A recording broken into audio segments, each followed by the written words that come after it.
AIO, if I ended things with the guy I'm dating because he told me I'm trying to be weird on purpose? My plan was to cut things off with him, but my friend, who spent months trying to set us up, says I'm being too quick. So we started dating him a few months ago. Immediately, it was clear we were very different people. But honestly, I considered that a benefit since I hoped it would make it more interesting to go out with him. Learning new hobbies, going to new places, new topics of conversation, etc. I don't consider myself quirky or weird, but in the beginning, he made some comments about the jewelry I wear. I like wearing earrings and necklaces that are animal-themed. Nothing too kitschy. And my favorite movies, I told him it was Rango and Sicario. I get why he thought Sicario was weird, but Rango? He didn't outright call me weird, but he said something along the lines of, I'm unconventional.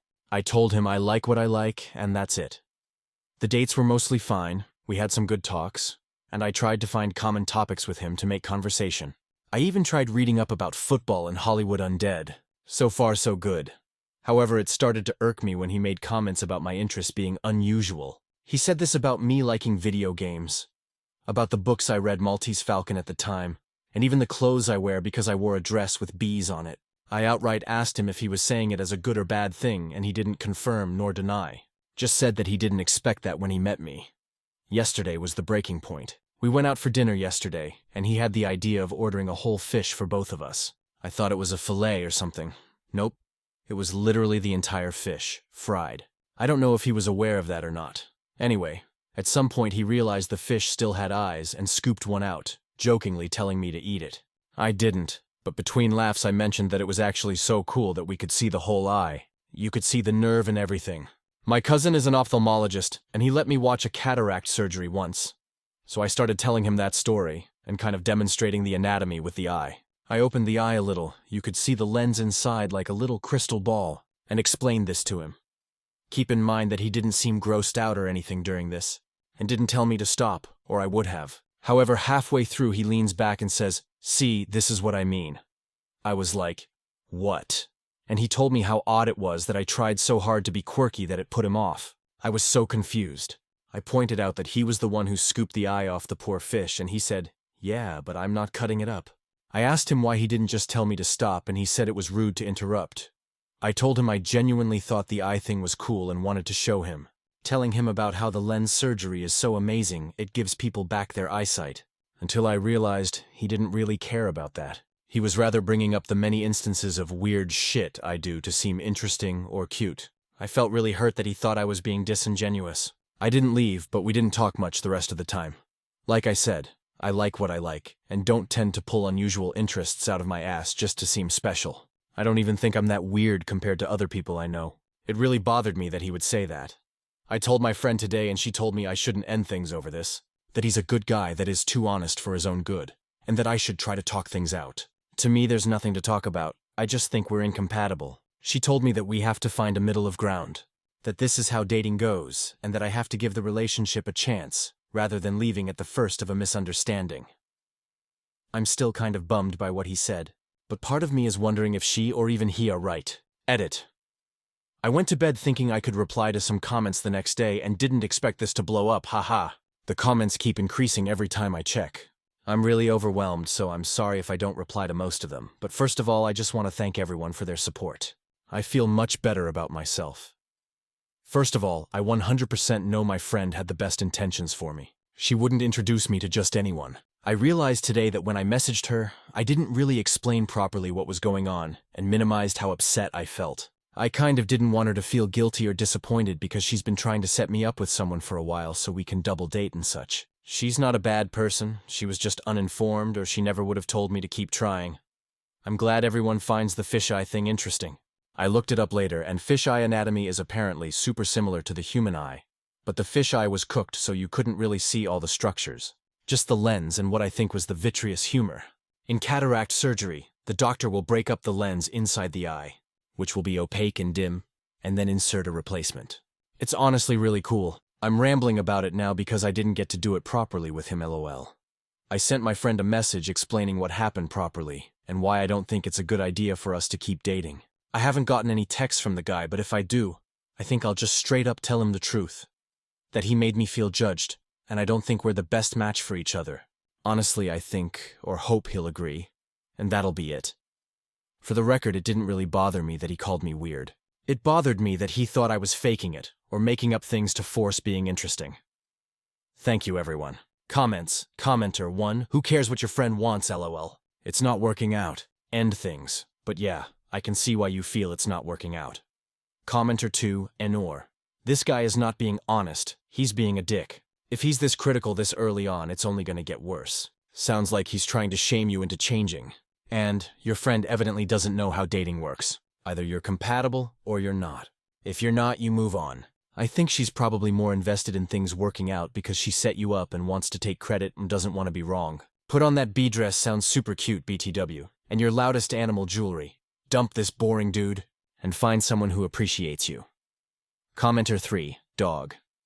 I get the whole learn from people who are different from you angle, but this ain't it, chief. Maltese Falcon is a classic, B's effing rule. Rango is like an extremely normal movie to like, I'd be an alien to this guy, lol. It's okay to bail when you tried to like a normie and it didn't work out. Good on you for the effort. Commenter 4. Odd it was that I tried so hard to be quirky, bringing up the many instances of weird shit I do to seem interesting or cute. He is consistently judgmental. Trust your instincts and break it off. This is not someone who will enhance your life. This is someone who will diminish it. Stories. Number 2. Aita for refusing to tell my mom who told me her husband isn't my dad. I 16F always wondered why my dad treated me different to my siblings 15F. 12 meters and 11 meters. Even though me and my sister are just over a year apart in age, he would love on her and was super supportive of her and her interests. He was her cheerleader when she needed one, and he made sure to be there for all her plays. He's the same with my brothers, but he's never been to any of my recitals. He never showed an interest in the stuff I liked. Whenever I went to him for cheering up, he brushed me off, and he spoiled my siblings by buying them toys, candy or whatever, but he never got that stuff for me. When Mom wasn't home, I was either pushed to sleep at a friend's house or a family member's house, or he'd do a movie night or game night with my siblings and told me to stay in my room. I cried to my mom so many times about it, and she told me he treated me that way because we were the most alike and we butted heads, but I never fought him or disagreed with him. I never got the time with him to do any of that. So when a relative told me a couple of months ago that he's not my dad, my mom was seeing him and my bio dad.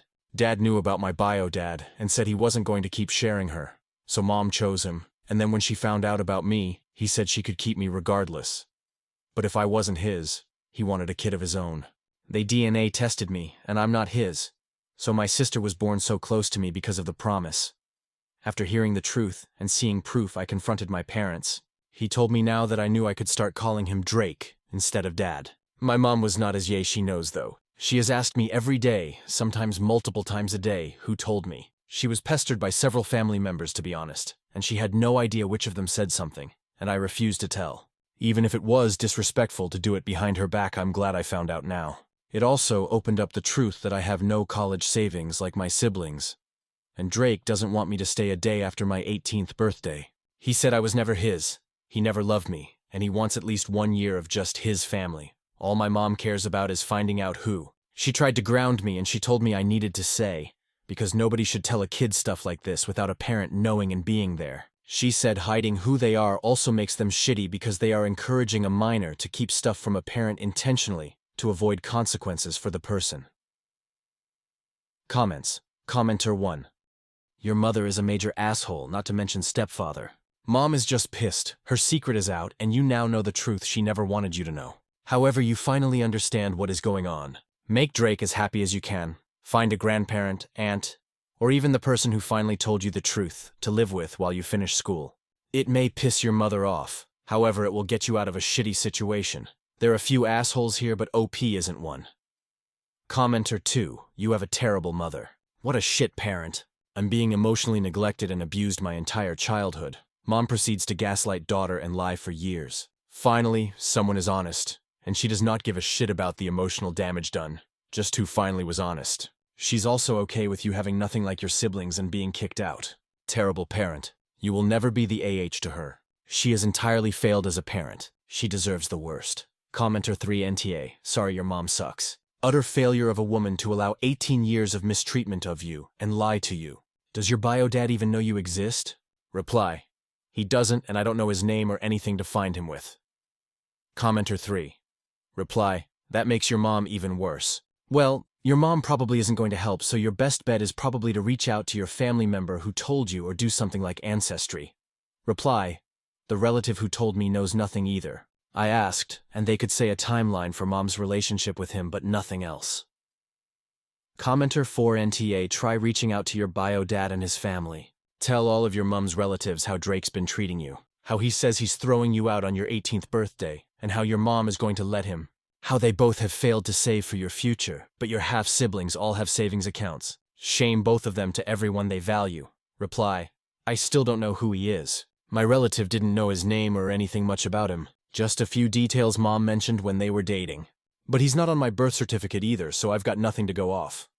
My mom's family all know how Drake treats me. Apparently, it was a big reason why they pushed for her to tell me. They also wanted her to leave him, but obviously that was never happening. Stories number 3. Me 27. F with my boyfriend, 50M of 3 months, his kid warned me about him. Red flag: I have been dating Jesse for about 3 months.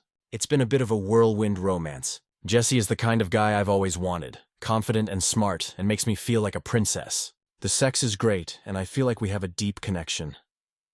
Last Friday, Jesse and I went out and ran into his son, Julian, 19, at the bar. Julian shouldn't have been there as he is underage, so I assume he had a fake ID. Jesse was excited to see him, but Julian seemed like he didn't want to see Jesse at all. It was very awkward.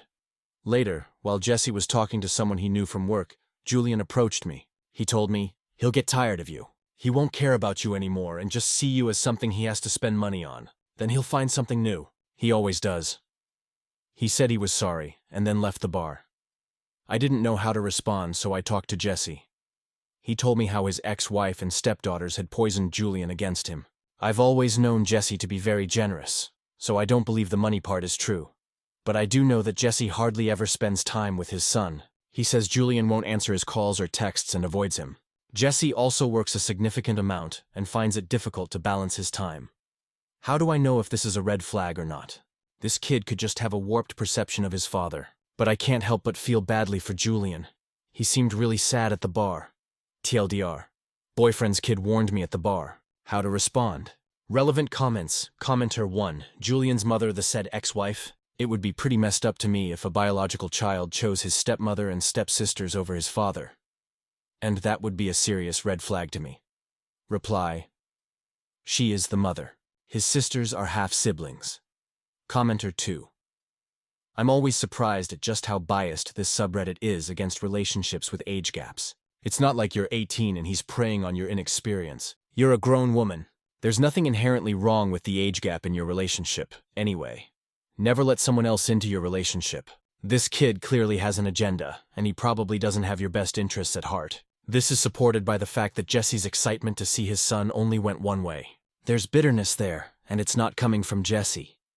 Keep Julian's words in mind in case you see any other red flags, like how did Jesse's previous relationships go? But don't let those words supersede your gut feeling about the relationship. Reply: I'm not worried about the age difference. A little surprised by the responses toward it. Them running into each other was weird. Jesse was excited, but he didn't ask why Julian was drinking underage at the bar. It didn't seem to bother him. Julian drove afterwards as well, and he didn't seem drunk, but I was surprised Jesse didn't say anything. He also didn't seem to notice that Julian seemed awkward running into us, until I mentioned what Julian told me. He didn't seem to have any idea that the encounter was so awkward. I just feel like it could go either way so easily. Julian doesn't seem like a bad kid, but Jesse doesn't seem like a bad guy either. Does it have to be one or the other? Commenter 3. He's 50 years old and chasing after a 27-year-old. Listen to his son. Someone that feels too good to be true usually is. Commenter 4. You are 27, he is 50. He's with you because you're significantly younger, and have a better body and a higher sex drive than women his own age. Open your eyes. If Julian were 12, then maybe don't believe him, but he's 19. Had his mom poisoned him against Jesse, then Julian would have come to the realization by now that his mom was lying. Update. Me, 27F, with my boyfriend 50M of 3 months. His kid warned me about him. Red flag: it's been a couple of months since my last post. Thanks for all the advice, even though it was tough to hear. I ended up deciding to move forward with the relationship, but keep an eye out for any other red flags. To backtrack, early in our relationship I got a text from a friend of mine that he had seen Jesse at the local strip club. I spoke to Jesse about it, and he said he did not consider it cheating because he did not get lap dances or touch the dancers. I let him know then that I would let it slide, but in the future, I'm not okay with him going to strip clubs without talking to me about it first. He agreed, but I kept noticing he would be out working late. He told me he had an emergency flood and had to work late, and I ended up seeing him at a gas station that I was driving by. I stopped and talked to him, and he said he had just gotten off work, but he smelled like cigarettes. And alcohol in his clothes. Weren't dirty like they typically are when he works flood damages. Also noticed he was very protective of his work phone. He leaves his other cell phone out all the time, but once I asked to use his work phone to look something up, and he basically told me no and to go get my phone charging in the other room. It all just built up, so I snooped. I got up in the middle of the night when I was staying at his place and looked through both phones. On his work phone, I found texts to escorts and strippers. On his other cell, I found a ton of texts to his ex-wife, who he promised me he didn't talk to anymore unless it was about Julian. Apparently she just started dating again a month ago, and he absolutely shredded her for it. He said some very cruel things like, "You must have found a guy who loves fat asses if he'll be seen with you." She never replied as far as I can tell. Looking at those texts, I knew that any future with Jesse was going to end like this. I also saw that he never messages Julian. What's worse, their text feed is Julian reaching out every couple months and getting ignored. One text from a few months ago was Julian telling him that his band had a gig and asking if he would come. I remember that weekend. Me and Jesse stayed in that night and had a bunch of sex. He never even mentioned his son had a show. I felt sick. I went online and bought 10 copies of his band's EP a few days later. In the end, I decided to just ghost him. He obviously had no respect for our relationship, and I felt I didn't owe him anything. When he was at work, I got all my things out of his apartment and left a note. I just wrote that his family was right about him and to not contact me again. He texted me later that he had an emergency and had to work late. He obviously hadn't seen my note and I just didn't respond. The next day he found the note and started messaging me about it. I decided to take a page from his ex-wife's book and ignore him. As the week moved on and he realized I was serious, the messages started getting hateful, things I don't care to repeat. I blocked his number then. It is disturbing for me to think about what a cruel and vicious person he ended up being. If Julian hadn't talked to me at that bar, how much longer would it have taken me to see this side of him? I also have this weird guilty feeling that I'm a home wrecker, even though Jesse obviously wrecked his home himself. I really thought of me and Jesse as having a potential for a long-term relationship. It hurts to have those hopes crushed. I'm not getting any younger. I got a lot of comments last post about the age gap. I'm not really interested in that. I know several couples with significant age gaps. I'm a grown woman, not a teenager, and I can choose to date someone older. Hopefully it won't be an asshole next time. TLDR. My ex-boyfriend's son was right about him. I'm feeling lost and second-guessing myself, but at least we aren't together anymore. Edit. Thanks for teaching me a lesson. This is a painful time for me. I won't be responding to any more comments or PMs. Thanks. Relevant comments, commenter 1. Good on you for getting out. Think about dropping a note to Julian so you can thank him for the warning. The kid might feel better for knowing that his warning helped someone for once. Besides, it can be validating, when dealing with an abusive asshole, to have someone else go, "Yup, he's a jerk all right, and you were right." Reply, "I did consider it, but I felt like I am probably the last person he wants to hear from." Commenter 2. The age difference is big thing. Do you relate to someone who is 23 years older than you? If you intend to be with this person for the foreseeable future, have you considered that in 10 years when you are not even 40 yet, he will be 60? Yes, you are a grown woman, but why so much older? There's a reason people are making comments. But you are right. It's your life. If you're not interested in advice, don't take it or ask for it. Reply, I obviously don't see myself with him in the future because I broke it off with him. Stories. Number 4. Aita, 42M. For refusing to keep helping my 87M neighbor. Even though my mom's 70F and half my family say I'm being heartless, I 42M live next door to Bill 87M. He's been my neighbor for about 15 years, and for the past 2 I've been helping him out a lot. Groceries, rides to appointments, fixing small things around his house. Here's the problem. Bill has started treating me like his personal caretaker. He calls at random hours for stuff that isn't urgent, like moving his couch or resetting his router. Last month, he called me during my work meeting because he couldn't figure out his thermostat. I told him I can't always drop everything, and he blew up saying younger people owe the elderly their time. Now here's where the drama escalates. My mom 70F says I should keep helping because someday you'll be old and hope someone helps you. My sister 39F told me I was cruel for setting boundaries. My brother 44M says, Bill is manipulative and I need to stop. My wife 40F is furious because I keep missing dinners and family time to deal with Bill. My cousin 36 actually sided with Bill and told me I was selfish because I don't have kids at home anymore. So I have more free time. I don't am literally a nurse in their 40s. My friend 41M says I should call social services or a senior support group instead of trying to do it all. So now it's me against half my family plus Bill. Mom and my sister think I'm abandoning an old man who has no one else. My wife and brother are on my side that Bill is taking advantage. Cousin keeps guilt-tripping me. I feel like I'm stuck if I keep helping. I'm drained and my marriage suffers. If I stop, I'm the cold neighbor who turned his back on an old man. So Reddit. Aita for refusing to keep being my 87M neighbor's on-call helper, even though my family is pressuring me to cave in. Comments. Commenter 1. Stop trying to please everyone. And every time Bill calls, tell him that ex-family member is more than happy to help out. And give him their numbers, and yes, prioritize your wife. Don't let Bill drive you to divorce just so he can cannibalize all your time. For God's sake. Commenter 2. I wonder if you should call Adult Protective Services. It sounds like Bill is becoming unable to live at home and might need some professional help. He's lived in that same house for at least 15 years and now can't figure out the thermostat? Does his family know that he is getting confused? Commenter 3. My wife 40. F is furious because I keep missing dinners and family time to deal with Bill. This is the opinion that should matter most to you, and it's a bit odd that you listed this fourth on your list. Do you want to remain married? Do you respect your wife and family? By the way, I think it's fantastic that your mom, sister, and cousin have volunteered to help Bill out. Oh, they haven't? Well, then F their opinions. NTA Commenter 4. I would block Bill's number. I would also call Adult Protective Services. If Bill isn't able to live independently and can't figure out things like groceries, getting to appointments, and how to work the thermostat, it may be time for him to think about moving into assisted living. Do his kids live nearby? Maybe they need to check on him more often. Does he have the funds to hire someone to come by a few times a week and help with meal prep, groceries, getting to appointments, light house cleaning? Right now, this is too much of a burden on you and your family. And if your siblings and parents are guilting you over that, I would suggest to them that they make up a schedule and go over to Bill's house and take days they can help him out. Stories. Number 5. My 40M wife, 38. F is upset at me for turning down a job promotion. A few years ago, I was working 80 hours a week and working on weekends. I hated it. It was horrible. I had no time to see my kids. They were usually asleep when I got back. My sex life was non-existent. The only good thing was the pay was very generous.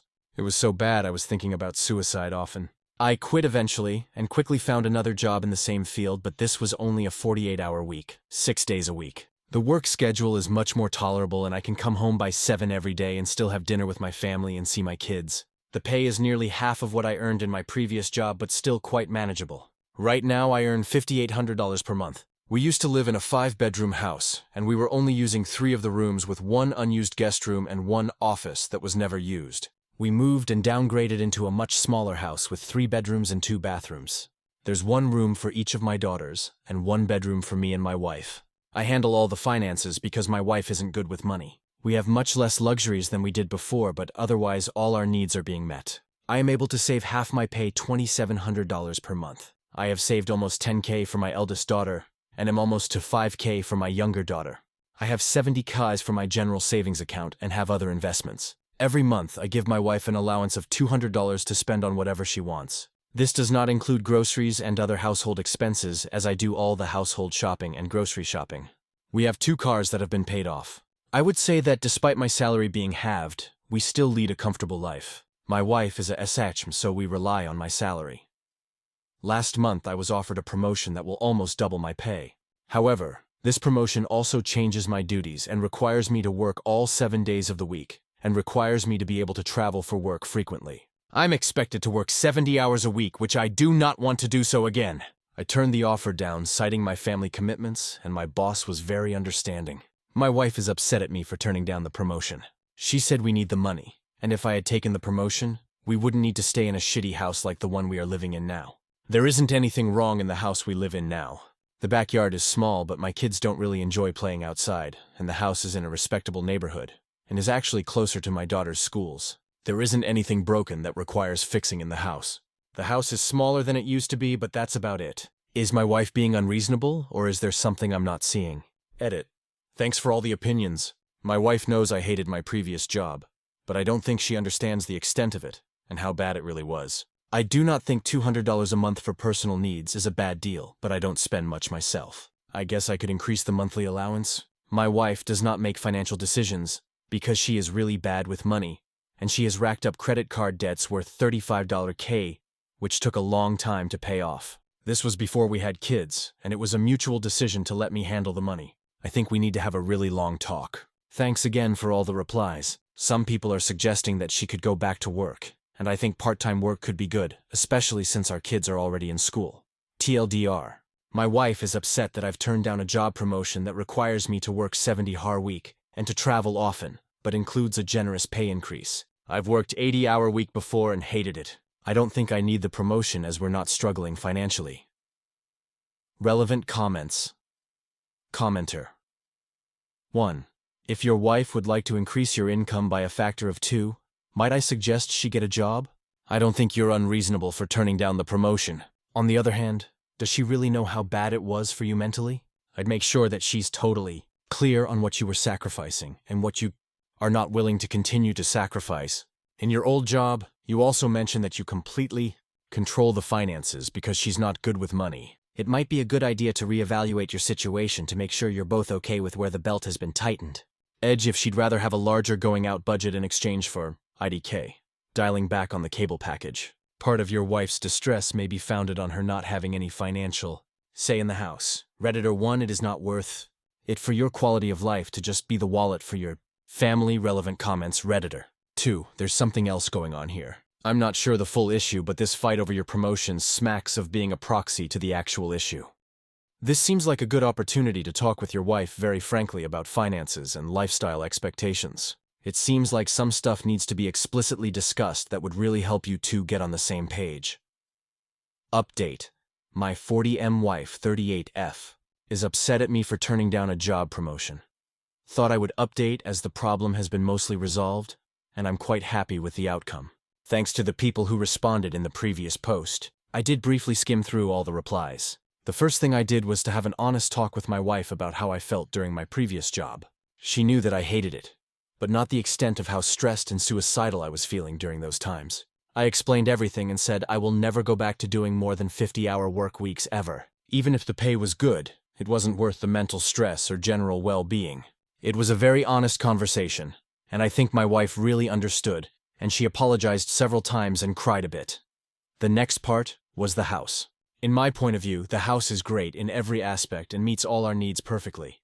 But she wasn't happy with it, so there could have been something I wasn't seeing. And there was. My wife has really picked up on baking and cooking over the years, and in the new house the kitchen is much smaller than the previous one. The kitchen space was sacrificed for a bigger living room space, and it made cooking and baking an annoying affair for my wife. She says the kitchen is so narrow that she ends up knocking stuff over, and she doesn't like working there. It's true. The kitchen is quite narrow. She apologized for overreacting about the house. I've thought a lot about this, but I don't want to spend extra money on remodeling the kitchen. I think the small kitchen space is something that can be managed. My wife has agreed. She said she was acting in frustration but doesn't see us moving again or spending money for renovating. About the general finances. A lot of people were concerned that my wife doesn't know anything about our finances.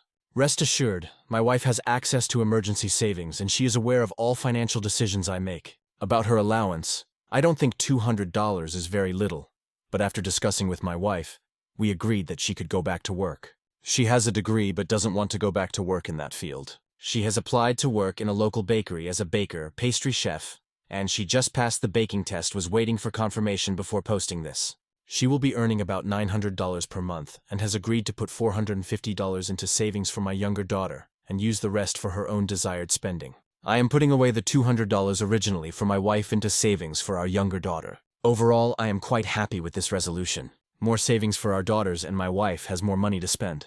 Also, she says she is allowed to bring home extra treats she bakes, so it's a win-win for everyone. Thanks for the help, Redditors.tldr. Resolved problems with my wife.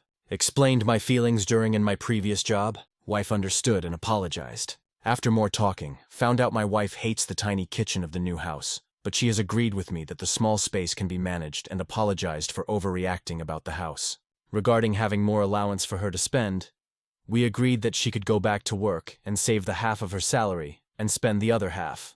Overall, very happy resolution. More savings and more spending for my wife. Edit. Okay, some clarification. My wife has been interested in going back to work for some time now, but has never actually done it. So I didn't force her to go back to work. This was something we talked about, and she agreed that she wants to go back to work. The work is part-time. She spends $450 on whatever she wants. All of the bills, groceries, and other shopping and financial needs are covered by me. I save $2,700, $200, and another 90% of the balance of my income is spent on paying bills and other necessities. I do not spend much on myself.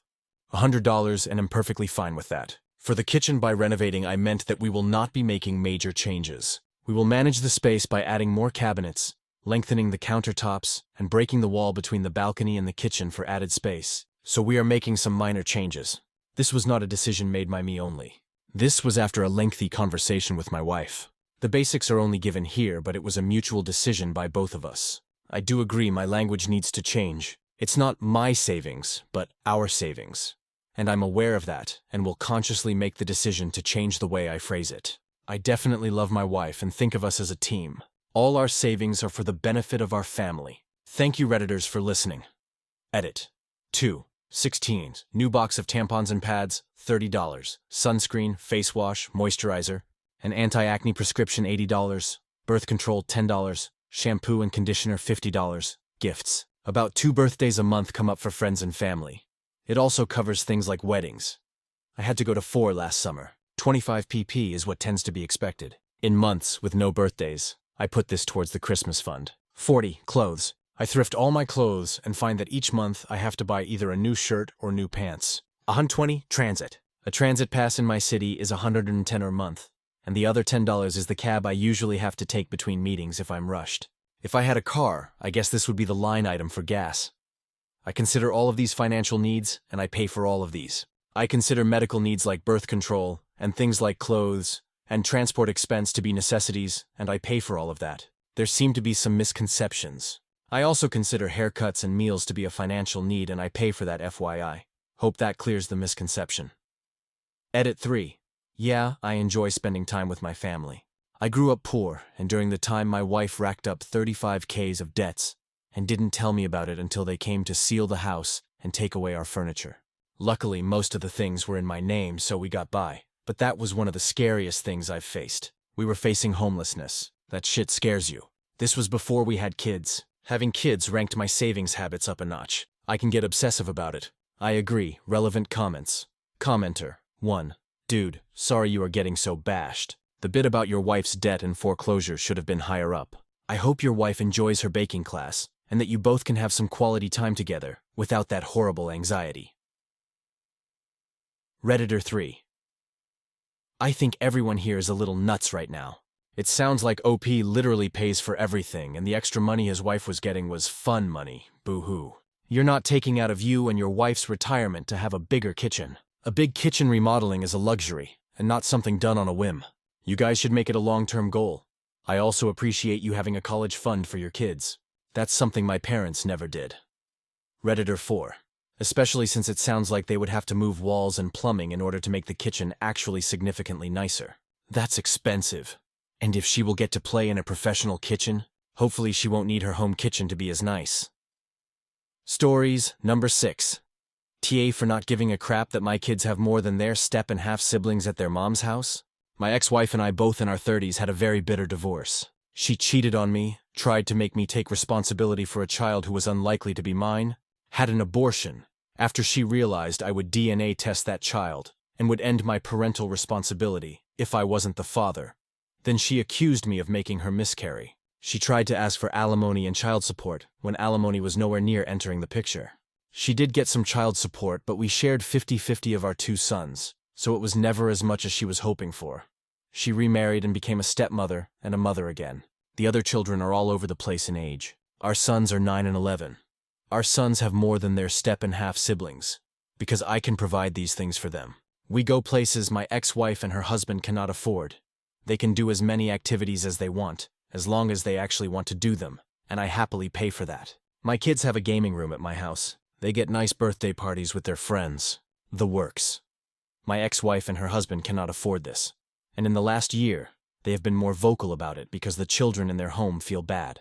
My ex-wife wanted me to include the other children in the experiences I give my kids, and the parties I throw for them, but we do everything separate, and I have responded via our co-parenting that it is better that we continue doing things separate and that I am not obligated to provide for their children in any way. This pressure from her has increased since the summer when the kids and I did an extended Disney vacation, and then they got a second vacation that included my parents, siblings, and their families. My ex-wife said it's disgusting that I would let the disparity continue to grow, and that I show no concern for the other children involved. As far as I'm concerned, they are not my children, and therefore not my responsibility, and my sons don't want to include them, but I am prepared to be wrong if that's what the consensus is because children are involved. Comments. Commenter 1, NTA. Your only obligation is to your own children. Teach them to be humble and not rub it in the siblings' faces. That doesn't mean they can't talk about what they have or do with you. It means don't brag and be jerks about it. You're not responsible for her other kids or their feelings. Commenter 2, NTA. You're doing what you're supposed to do and what you want to do for your kids. If her and her husband can't afford to treat their kids then same way, that's their problem. Commenter 3, NTA. Make certain you have written correspondence of these discussions, because you may eventually have to go for full custody because of the behavior of your ex. Commenter 4. Those sorts of disparities are difficult for kids, but that's a parenting issue for your ex and her husband to handle. They could use this as an opportunity to teach their kids some important lessons. If your kids are taunting the others or acting arrogant, you need to respond with some parenting of your own. But there is nothing wrong in providing for your kids and expecting them to provide for their kids. NTA Stories number 7. My 23F boyfriend, 28M of 8 years, says I'm abusive. I'm confused. Need advice. Hi guys. I'm using a throwaway and avoiding names for anonymity. So, I don't really know where to start. It's almost a decade of my life and I could write about it for days, but I'll try to pick out the unimportant bits. I 23F have been with my boyfriend 28M for 8 years. I know it's pretty much impossible to paint a good picture of someone through a few paragraphs of a story, especially considering I'm mostly pointing out problem areas. But please keep in mind that he's a good person. He's loving, gentle, cares about me than anything, and absolutely devoted to me. But we have tangled this relationship into quite a mess. Like everyone who posts here, I have countless reasons to want to stay. But I'm having trouble taking off these rose-colored glasses. Please help me. Reddit, backstory. When we started dating, I was going through a lot of shit, and he was the first guy I have ever been with. I was the one who was always compromising and always finding ways to go see him. He very rarely came to see me, and if he did, he would get irritated and complain that he shouldn't have to. He would ask me to come over every single night, saying he missed me and he couldn't sleep. I lived about an hour away, and I didn't even have a car, so when I'd find rides to his house bus, friends driving me, etc., I was excited to see him. I'd get there early in the day, and instead of seeing him, I'd sit on his couch alone for hours while he played video games. It was infuriating, because I played games too. But he always told me not to bring my console because I could use his. He had literally 0 games for it. But I always ended up just pacing around his house, waiting for him to give me a second of his time. As bad as this sounds, and it was, he was so sweet and sincere when he would finally get done. He told me how glad he was that he could keep up with his legion and still have a girlfriend. He said although he ended up breaking up with his last 3 because of fidelity problems, they hated him gaming. I was young and stupid, and caught up in being the cool girlfriend. I used to have a lot of fun, going to clubs and parties and all kinds of things. I had a ton of friends, mostly male. He would get upset if I talked to them, even the ones I had known since I was a toddler. And he said that since he didn't talk to girls, then I shouldn't either. Little did I know, he actually was talking to a few girls all this time. He said I love you 2 days into dating, and proposed after a few months. I told him I wasn't ready, that I loved him, but I was too young, and I needed to get to know him better. He was different after this. Like it hurt him for me to say no. After a few months together, I'd tell him I was about to do something like walk to the grocery store since I had no car, and he would scream at me over the phone. He said I was an idiot, going to get myself killed. Women can't walk alone, especially near nighttime. I know what you're thinking. Why would I stay with a sexist asshole? Well, he had never made it seem like he was sexist before, and would deny saying it. He would say he never said any such thing, and that he was only worried about me. I'd ask why he screamed, and tell him it wasn't okay to treat me like that, and he'd say, I have never and will never yell at you.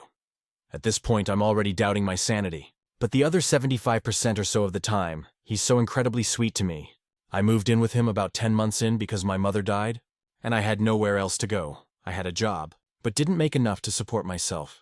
His family owned farmland in the south, and had bought him his own house, about a year into our relationship.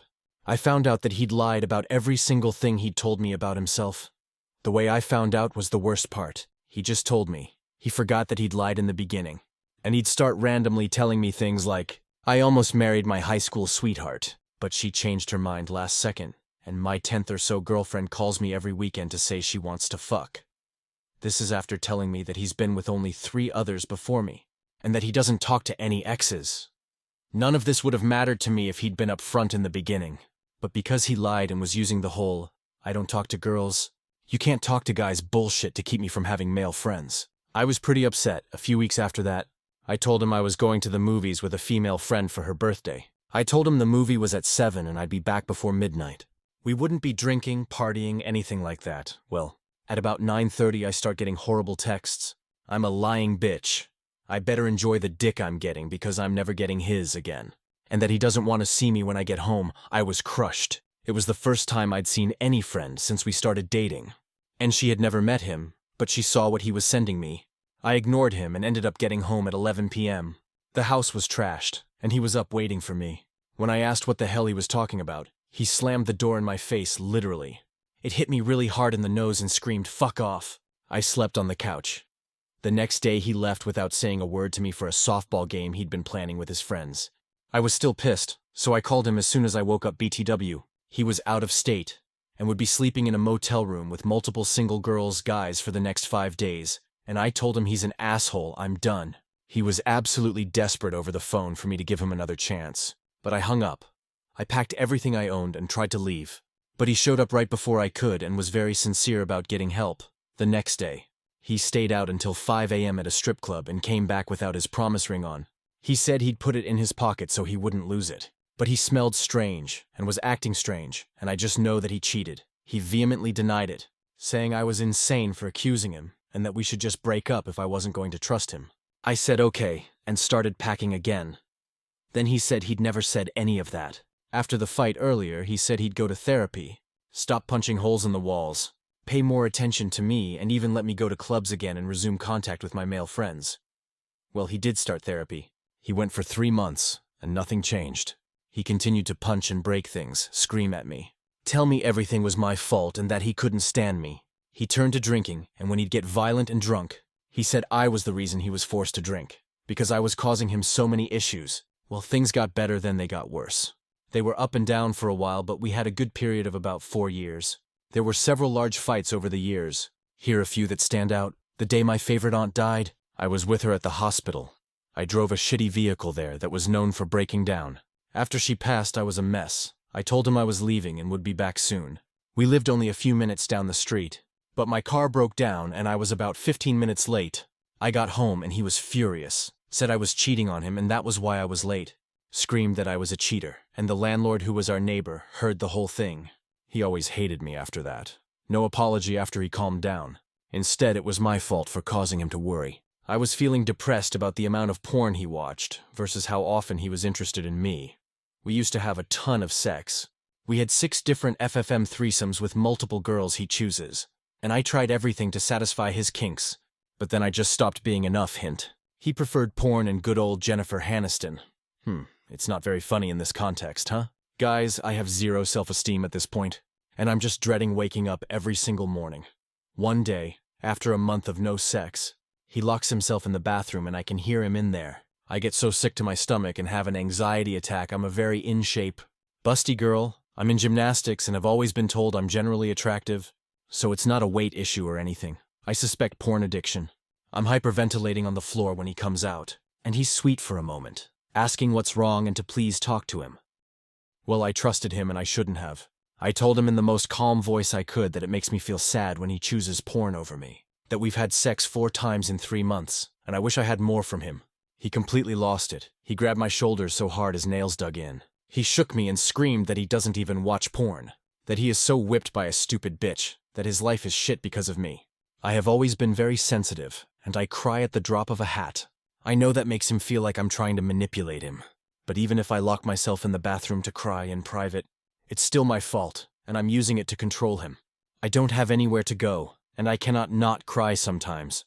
Is there something I could have done to show him I just need to cry sometimes? That brings us to now. Most of the year was good, but the past few months he's been screaming a lot more. He's told me that I am a horrible person for trying to leave him years ago, and that I don't deserve him and will never find another guy who'd put up with me. He always denies things and tries to make me sound crazy. So this time I recorded it. Later, when he was more calm, I played it for him. And he accused me of inviting guys over to pretend to be him so I could get him in trouble. What the fucking fuck? He's done much more. He's gone through every file on my computer and set the only dirty one he could find as my background to humiliate me, because he knew his family was coming over. He wanted them to see the filthy shit I look at. Remember earlier how I said he has a porn addiction? Yeah, he's at a level of hypocrisy that I just can't understand. I know this is incredibly toxic, and I am so sick of feeling suicidal. I just wanted to know one thing. Am I the one who is abusive? I know I didn't give very many examples of things I've done, and maybe if he posted his side, you'd agree with him. But what about my trying to leave? Was that a horrible act of betrayal? Because he is convinced it's worse than cheating, and says he is abused and is a victim. I am just so confused, and feel constantly devastated and lonely. I have no one if I lose him. Please, send help, TLDR. Toxic relationship becoming too much for me to handle, and I'm confused about my role in it. Am I a horrible person? What do I do? Comments from Ope. I don't really have anyone to call. My mom passed away a few years ago, and I never really knew my dad. I used to have friends around here, but I think I burned those bridges. I don't even know anyone in this state other than our landlord who doesn't really like me.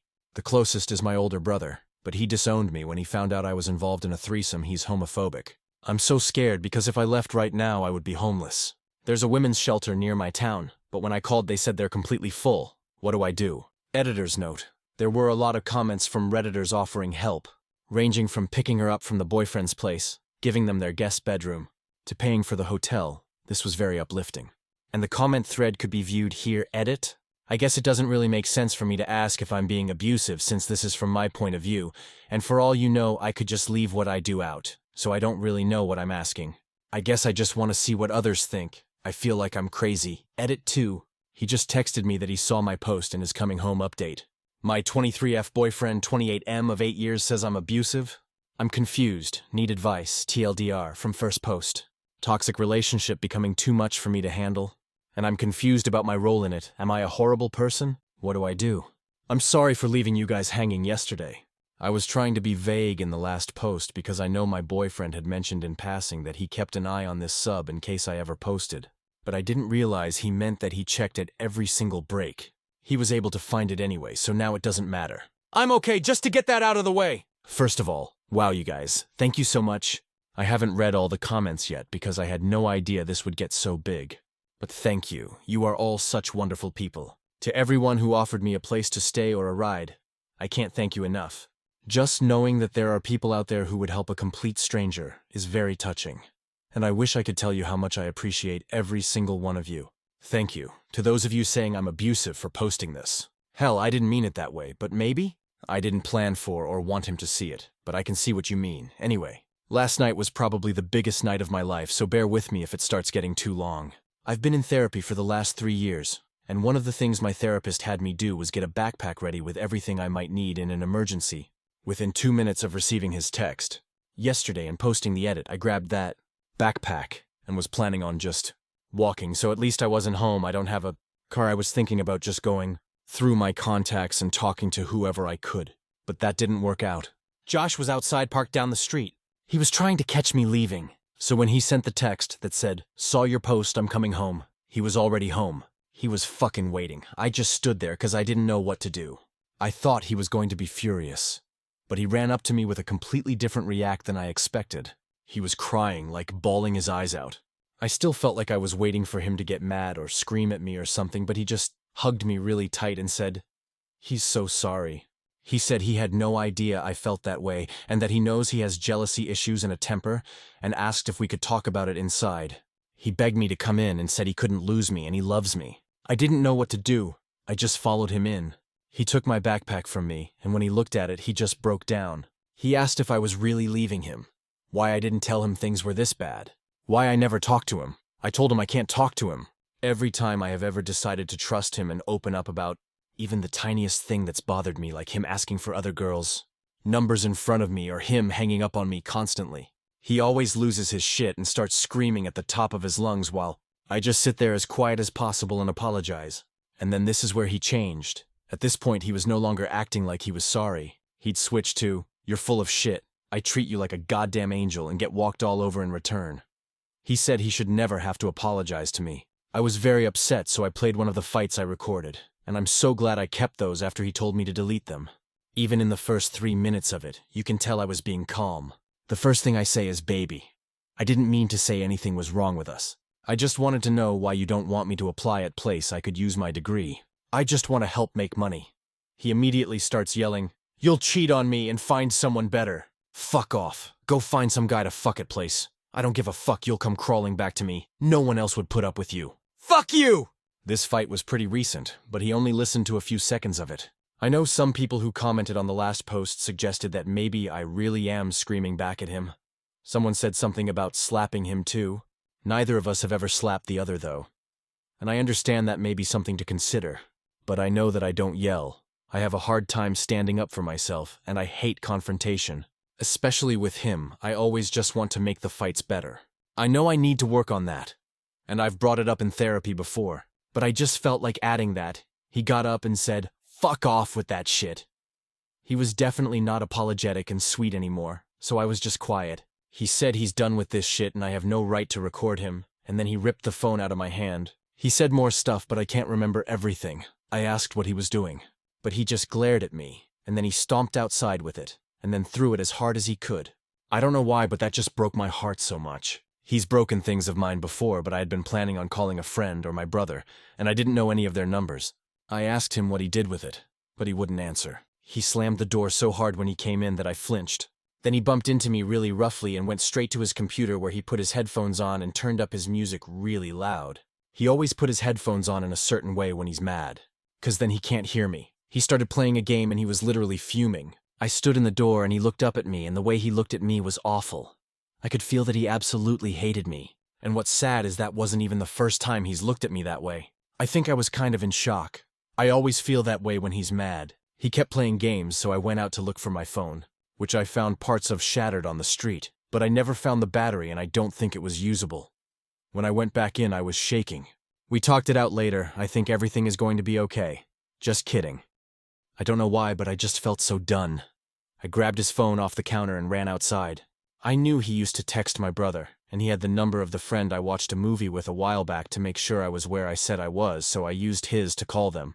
My brother answered on the second ring, and I didn't know what to say, so I just started pouring my heart out. I told him I'm sorry we haven't talked in so long, but that I'm really scared and have nowhere to go. Guys, this hurt more than anything my boyfriend has ever said or done, and I'm still so surprised that he would have this reaction after so long.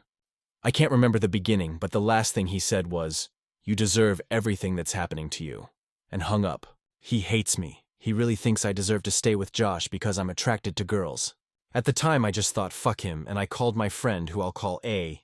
Well, she didn't answer at first, but then she called right back. Thank you all so much for suggesting that I call her because she was so happy to hear from me, and I told her everything that happened.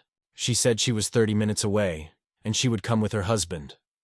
I didn't even know she had gotten married, so I went back in, and oh my god, that was a horrible 30 minutes. I didn't know what to do. I was so fucking worried he'd come out because I didn't want to see him. I'm a bad liar, and he'd know something was up. I didn't want him to notice my stuff all packed up, so I just put all my cords, arm controllers, clothes, and small things I couldn't live without in a box, but left the big stuff. A got there really fast, and her husband, who is such a nice guy, helped me load my desk, chair, and computer in their truck. This is the part I'm not feeling so great about right now. I left without saying a word to Josh. I could still hear him playing games in the other room, and the only thing I wanted in the entire world was for him to hug me and tell me it was okay. And wow, my heart really hurts today. I can't even see through the tears to type this out. I know how he sounded, but I really loved him so much, and it feels like I ripped my own limb off. When I think about his face and smile and everything that was good, I feel like there's a huge hole in my chest. But when I play these fights I recorded, and think about my future, and this amazing friend who came and saved me, and everything I can do with my life, I feel so happy. I thought I needed Josh, but man, it's so amazing feeling like I have to get a new phone though. Thank you all so much. You are all amazing people. I received so many thoughtful messages, and I can't tell you how thankful I am that I ended up posting here. I'm with A now, and she lives in a house I've never been to, so I'm pretty sure Josh won't find it. And she invited another girl I haven't seen in years to go to a concert on Friday night, and I am so excited. We had strawberry daiquiris and watched stupid horror movies all night, and her husband is making waffles right now. Guys, I'm free. I'm so fucking happy. I'm fucking free, TLDR. Left a very unhealthy relationship, and I'm on a roller coaster of emotions. Thank you, Reddit. What do I do now? Edit. Something I forgot to add is that A's husband, who is a software developer, noticed something on my computer when I turned it back on at their house to show them the post. It's called Sniper Spy, and that is how Josh knew about my post. I thought he'd just been super stalking, but nope. He installed a spy app on my PC. I know it shouldn't take a software developer to notice an icon on my desktop, but I never saw it before, so I think it must have popped back up when I restarted my computer. Just a warning to those out there who value their privacy. I didn't realize it was possible to spy on someone like that. Stories number 8.7 years dating, but BF25M does not want me. 25F at his birthday. I 25F have been with my boyfriend 25M for 7 years. His mum is planning a surprise birthday for him and invited me. I said yes, looking forward to a smaller family event. I've been present at the big moments: graduation, hospital visits, funerals, not the more casual gatherings. When my boyfriend found out about the party, he directed me to tell his mom I can't come. His reasoning being, it will be very awkward. He doesn't like some of his relatives, and it's even more awkward with me there as the only non-family member. He told me it's his birthday in his house, so it's not up to me. I told him I want to come, and him forcing my hand is hurting my feelings. We've been dating for 7 years. It feels strange that he doesn't want to integrate me with his family, especially when his mom included me. I keep insisting I can come. I can handle it, and I'm sure he's overthinking the awkwardness. He keeps saying it's not a relationship issue, but it feels personal when I'm the one who has to exclude myself, leaving me to question where I stand in his life. We don't usually fight, and our relationship has been solid otherwise. My question: how do I know if this is just a one-time disagreement I should let go, or if it signals something deeper about how he sees our future? More details. The party is at his house. He lives with his mom and family. His mom organized the guest list. There is definitely no other partner. Personality-wise, he is not the type to bring a partner. I know his immediate family. His extended family are very impressed by me and my accomplishments, and mention wanting to meet me one day. We're each other's first loves and relationship. I'm not sure if breaking up because of this is abrupt when we've never had any issues building up over 7 years. We are an interracial couple. We are both POC, but it is accepted in both families. We also idealize the future together, getting married, living together, and having children. TLDR. BF of 7 years doesn't want me at his birthday party because it will be too awkward as non-family member. I feel excluded and want to go. Is this one fight or a red flag about future comments? Commenter 1,7 years and he doesn't want you around his family. Time to move on. You should be part of the family after 7 years. Commenter 2, I am struggling to understand his reasoning. Wouldn't having you there in his corner make things less awkward? Usually couples in a healthy relationship act to help the other regulate and face difficulties. Is there something specific about your relationship with any of his family that would make it awkward? Commenter 3, nope, that is a big deal. He is either not that into you, has another girlfriend who will be there, or is embarrassed by you somehow. Stories number 9.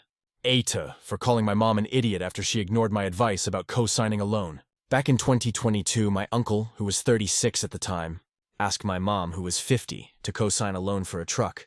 My mom agreed because he told her he was going to use it for his business as a subcontractor. I overheard my mom discussing this with my dad, who was 49 when he passed away. My dad said it was not a good idea, but my mom always made the final decision. He gave up and did not argue. I joined in and told her there was a good reason why the bank did not want to give him a loan on that truck, and that she shouldn't be risking her nearly perfect credit score. My mom argued that he was using it to start his business and already had multiple contracts lined up, which she claimed to have seen. I told her he did not need a brand new F-250 Lariat Super Crew. that there were plenty of reasonably priced used F-250 XLs at half the cost.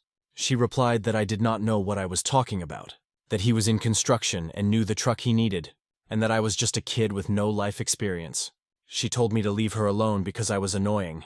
At the time I was 23 and also working in the trades. Framers don't need a Super Duty truck, let alone a luxury trim. I tried convincing her, but she gave me the silent treatment and acted like I was being manipulative. I did some side work at his site, repairing his GC's semi-truck.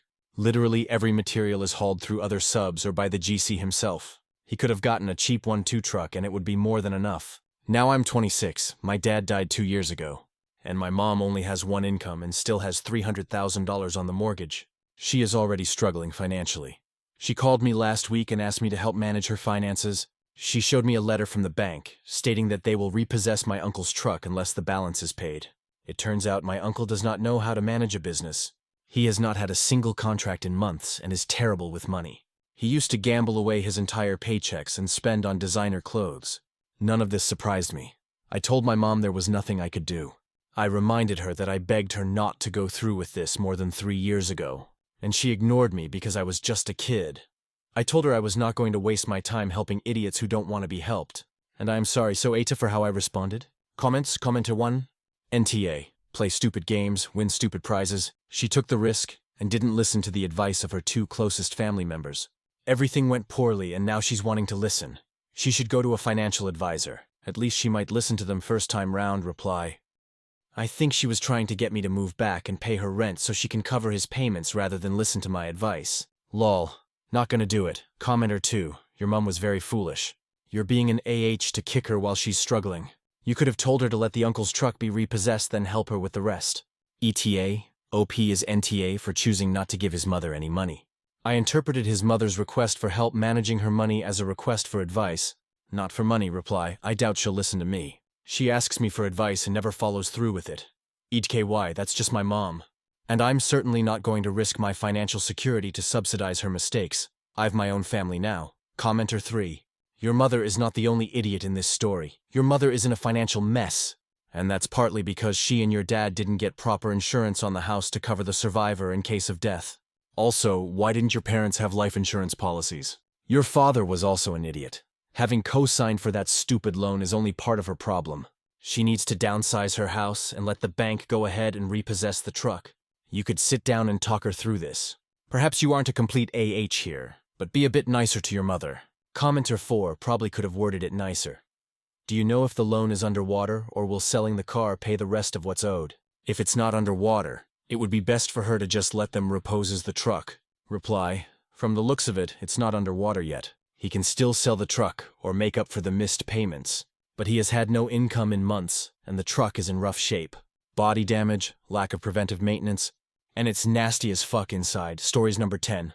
My 20F boyfriend, 23M, announced my mental condition to a party full of people against my will. Should I leave him? I have a well-controlled mental condition that I am very private about. I take 2 separate medications twice a day every 12 hours, and for the most part it does not affect my daily life. Luckily, I have a fantastic doctor who worked with me to experiment with medications until I found a combination that worked for me with minimal side effects. I'm just saying this to demonstrate that this is not a significant issue in my life anymore, and it is not necessary for many people to know. I started dating my boyfriend almost a year ago, and he has been great, just a little dopey. He is not a subtle person and can't keep a secret to save his life. So even though I told him before we started dating that I have this condition that is well controlled, and I don't really like people to know about it, he went ahead and told his parents. I was pissed, but told him not to tell anyone else, and we got through it. Well, last weekend we went to a friend's party, and while they all got drunk, I sipped on a soda. Many of his friends were concerned that I wasn't drinking and kept saying stuff like, "It's okay that you're underage. You can still have a beer. Want me to make you a cocktail?" I was starting to become uncomfortable with the comments when my boyfriend, in his infinite wisdom, decides to announce, "Oh, she's not drinking because it affects her medication."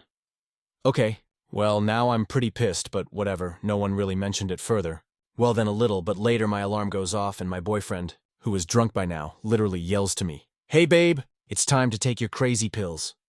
He turns to the other people and goes, "Yeah, she has condition and has to take pills for it." I just stared at him.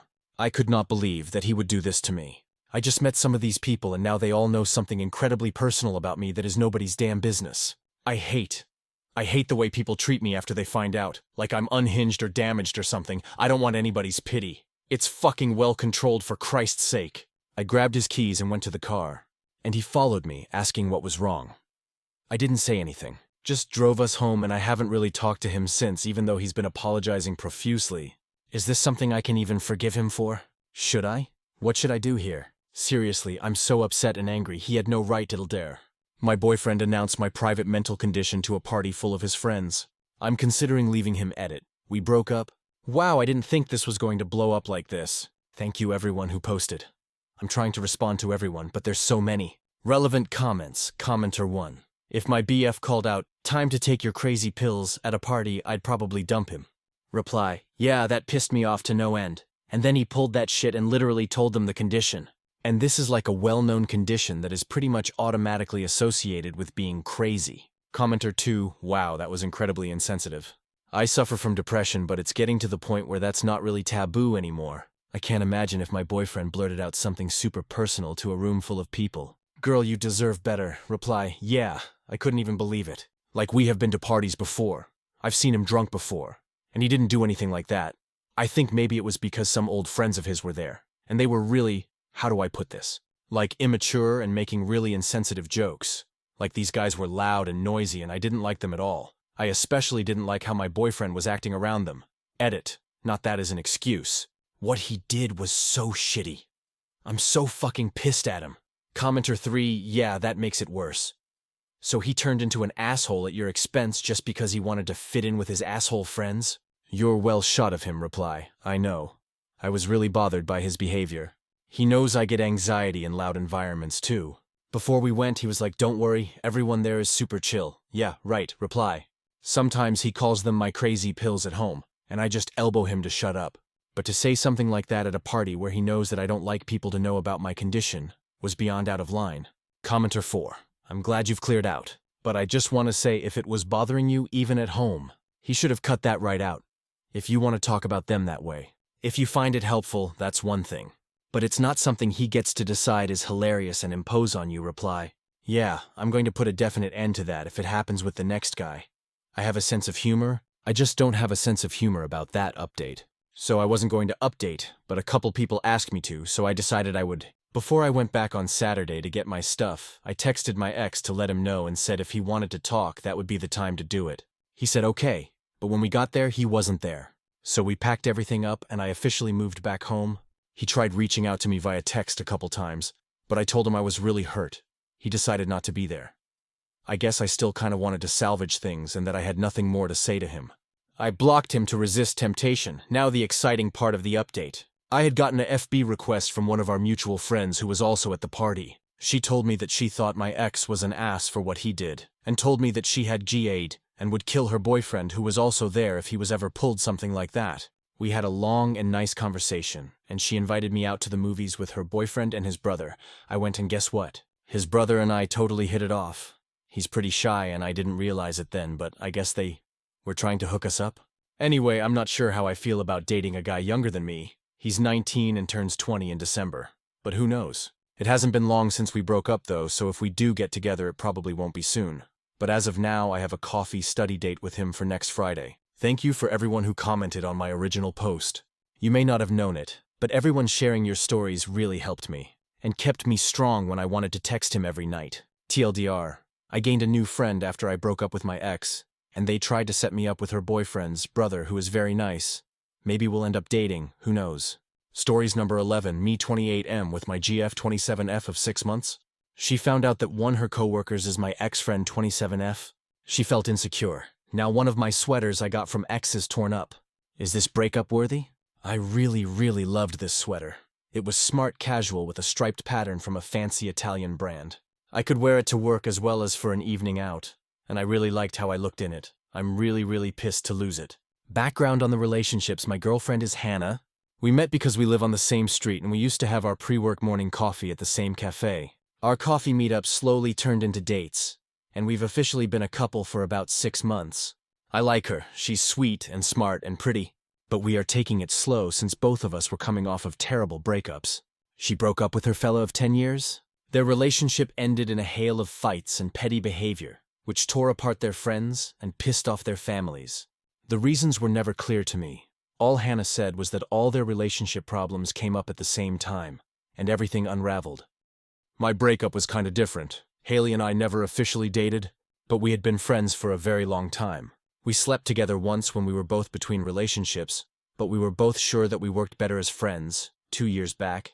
Haley broke up from a bad relationship and we got into a semi-official FWB situation, i.e., we would still hang out and talk as friends, but once in a while we'd also have some form of physical intimacy. Both of us also got really busy with our careers, so we never really had any other romantic relationships.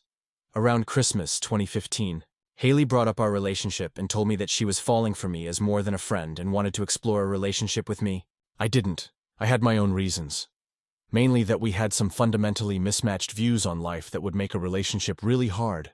We worked really well as friends, and she was really important to my life, and I didn't want to jeopardize that by getting into a relationship. Well, I still lost that friendship. She essentially went no contact, and no matter how much I hated it, I couldn't really say much since it was a reasonable thing for her to do for her own sake. But it really hurt. Losing her as a friend hurt way more than any breakup I've ever had, and it took me a while to find my footing. Hannah knew the basic details about mine and Haley's relationship, and wasn't too curious about it. She also knew that I had a few things that Haley had given me, but never raised an issue about it, especially since she had a bunch of gifts from her ex as well. This Christmas, I accompanied Hannah to her office Christmas party. To my surprise, Haley was also there. Turns out that she started working there recently at a different department from Hannah's. We exchanged pleasantries and tried some small talk, but it was awkward and lasted maybe 3 minutes, most of which was silence. Then Haley left early and I didn't see her again. While I talked to Haley, Hannah was somewhere else, and when she came back I told her about it. She had never met her before big company, but her curiosity was piqued. In any case, I got into a jovial party mood and everything went back to normal, until last Friday, when I was at work. I got a flurry of texts from Hannah basically stating that she finally met Haley. Now you should know that Haley is really attractive. Like modeling offers since she was 16 attractive. Plus her job also means that she's always dressed to kill event manager for high-end corporate parties. Well, seeing Haley did a number on Hannah. She didn't come out and say it, but she suddenly got extremely curious about Haley as well as our relationship, with a lot of questions about everything. She even specifically mentioned the sweater, saying, "No wonder you love that sweater so much." I tried my best to assuage her insecurities. I told her that there was absolutely nothing between Haley and me. We haven't even talked to each other in more than a year, except for 3 awkward minutes during that party. I also told her that I really liked her and could see our relationship going pretty far. But I was also low-key annoyed with the whole conversation. Anyways, Hannah slept over Saturday night and I thought we had gotten somewhat past this momentary burst of jealousy. Then she left early on Sunday morning saying something had come up even though we had plans to spend the day together. In the evening, I was going through my laundry, and I saw the sweater with a big hole in the armpit like someone had tried to literally pull it apart with their bare hands. Now it's obvious that it was Hannah's doing. I had worn that sweater on Thursday, and when I put it aside for dry cleaning it was fine. No one else had come to my flat since then. I texted her asking about it directly. May have not been the best tactic, but I was incredibly pissed off. She was on the defensive from the get-go, denying that she did it, coming up with various ways that could have happened, and continuously telling me that I was an asshole for thinking that she was crazy like that. Today morning she texted me all pissed and curt and told me that yes, the provenance of the sweater bothered her, but she didn't do it. I think I need to dump her, but I've been second-guessing myself a fair bit as well. Hannah has always been really sweet and is very caring and sensitive about my feelings. I really like her and we don't have any fundamental differences. We can genuinely have a good, fulfilling relationship. And maybe this ripping up a sweater thing was just a momentary lapse of judgment, which she is extremely embarrassed about and hence her defensiveness. What do you think? TLDR, GF of 6 months ripped up my favorite sweater that I got from an ex. Ex is GF's colleague and she just met her, leading to a bout of questions and some insecurities. She denies ripping up the sweater. I'm second-guessing whether it's a breakup-able offense or not. Relevant comments. Commenter 1. Not wanting to date someone anymore is all you need in order to break up. I think most people would consider willful destruction of your property enough to not want to date someone any longer. Commenter 2. I can't imagine dating someone who would fly into a jealous rage and destroy my property because an old ex was attractive. That's really insane. Commenter 3. My ex, who I have a 5-year-long restraining order against, Destroyed a dozen items of my clothing by tearing holes in them in a jealous rage. Only batshit fucking crazy assholes do this. Don't date anyone who does. Commenter 4. If she ripped a hole in your sweater because you used to date an attractive woman, I'm guessing the breakup won't be pleasant. Update. Since it's been 10 days and the matter has been settled in a satisfactory manner, I thought I'd update you guys as to the final conclusion. I've had a few pints, so forgive the disjointedness. It was a Loro Piana jumper. It's not repairable, I asked around.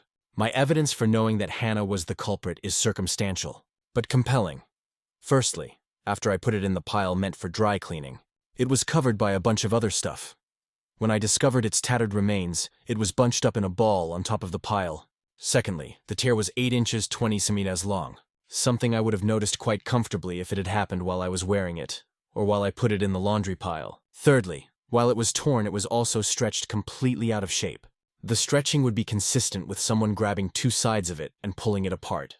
But most convincingly, when I confronted Hannah aggressively, I admit she started telling me about all the alternative ways in which the damage could have happened with exact knowledge of the type of damage that my poor jumper had suffered.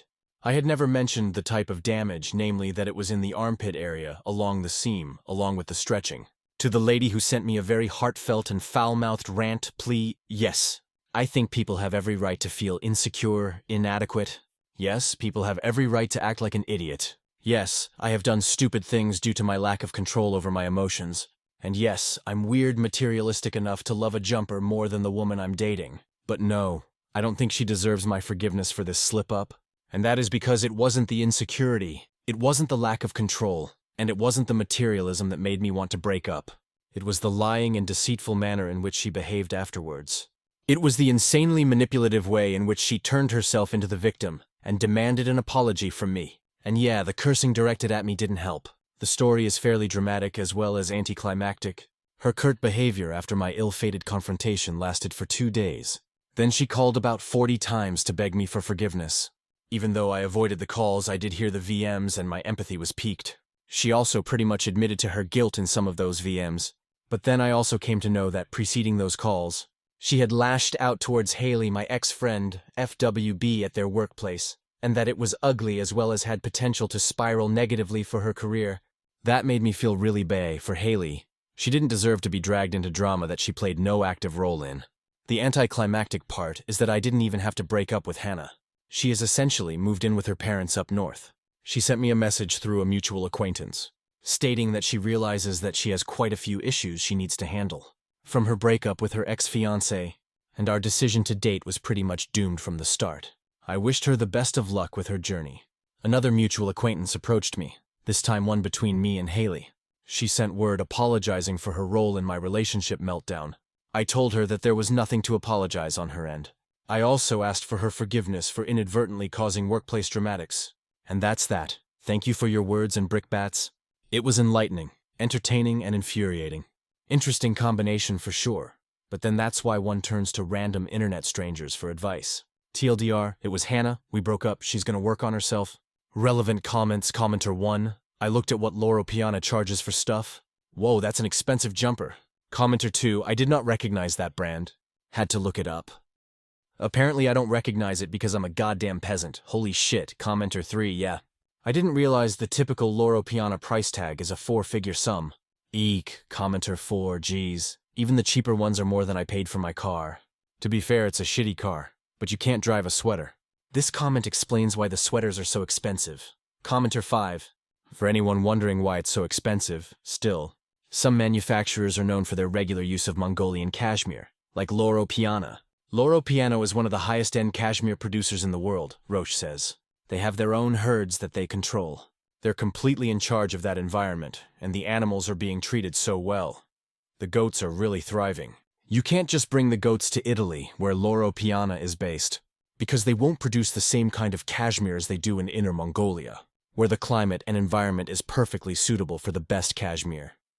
Many comments talked about price at the time this was originally posted.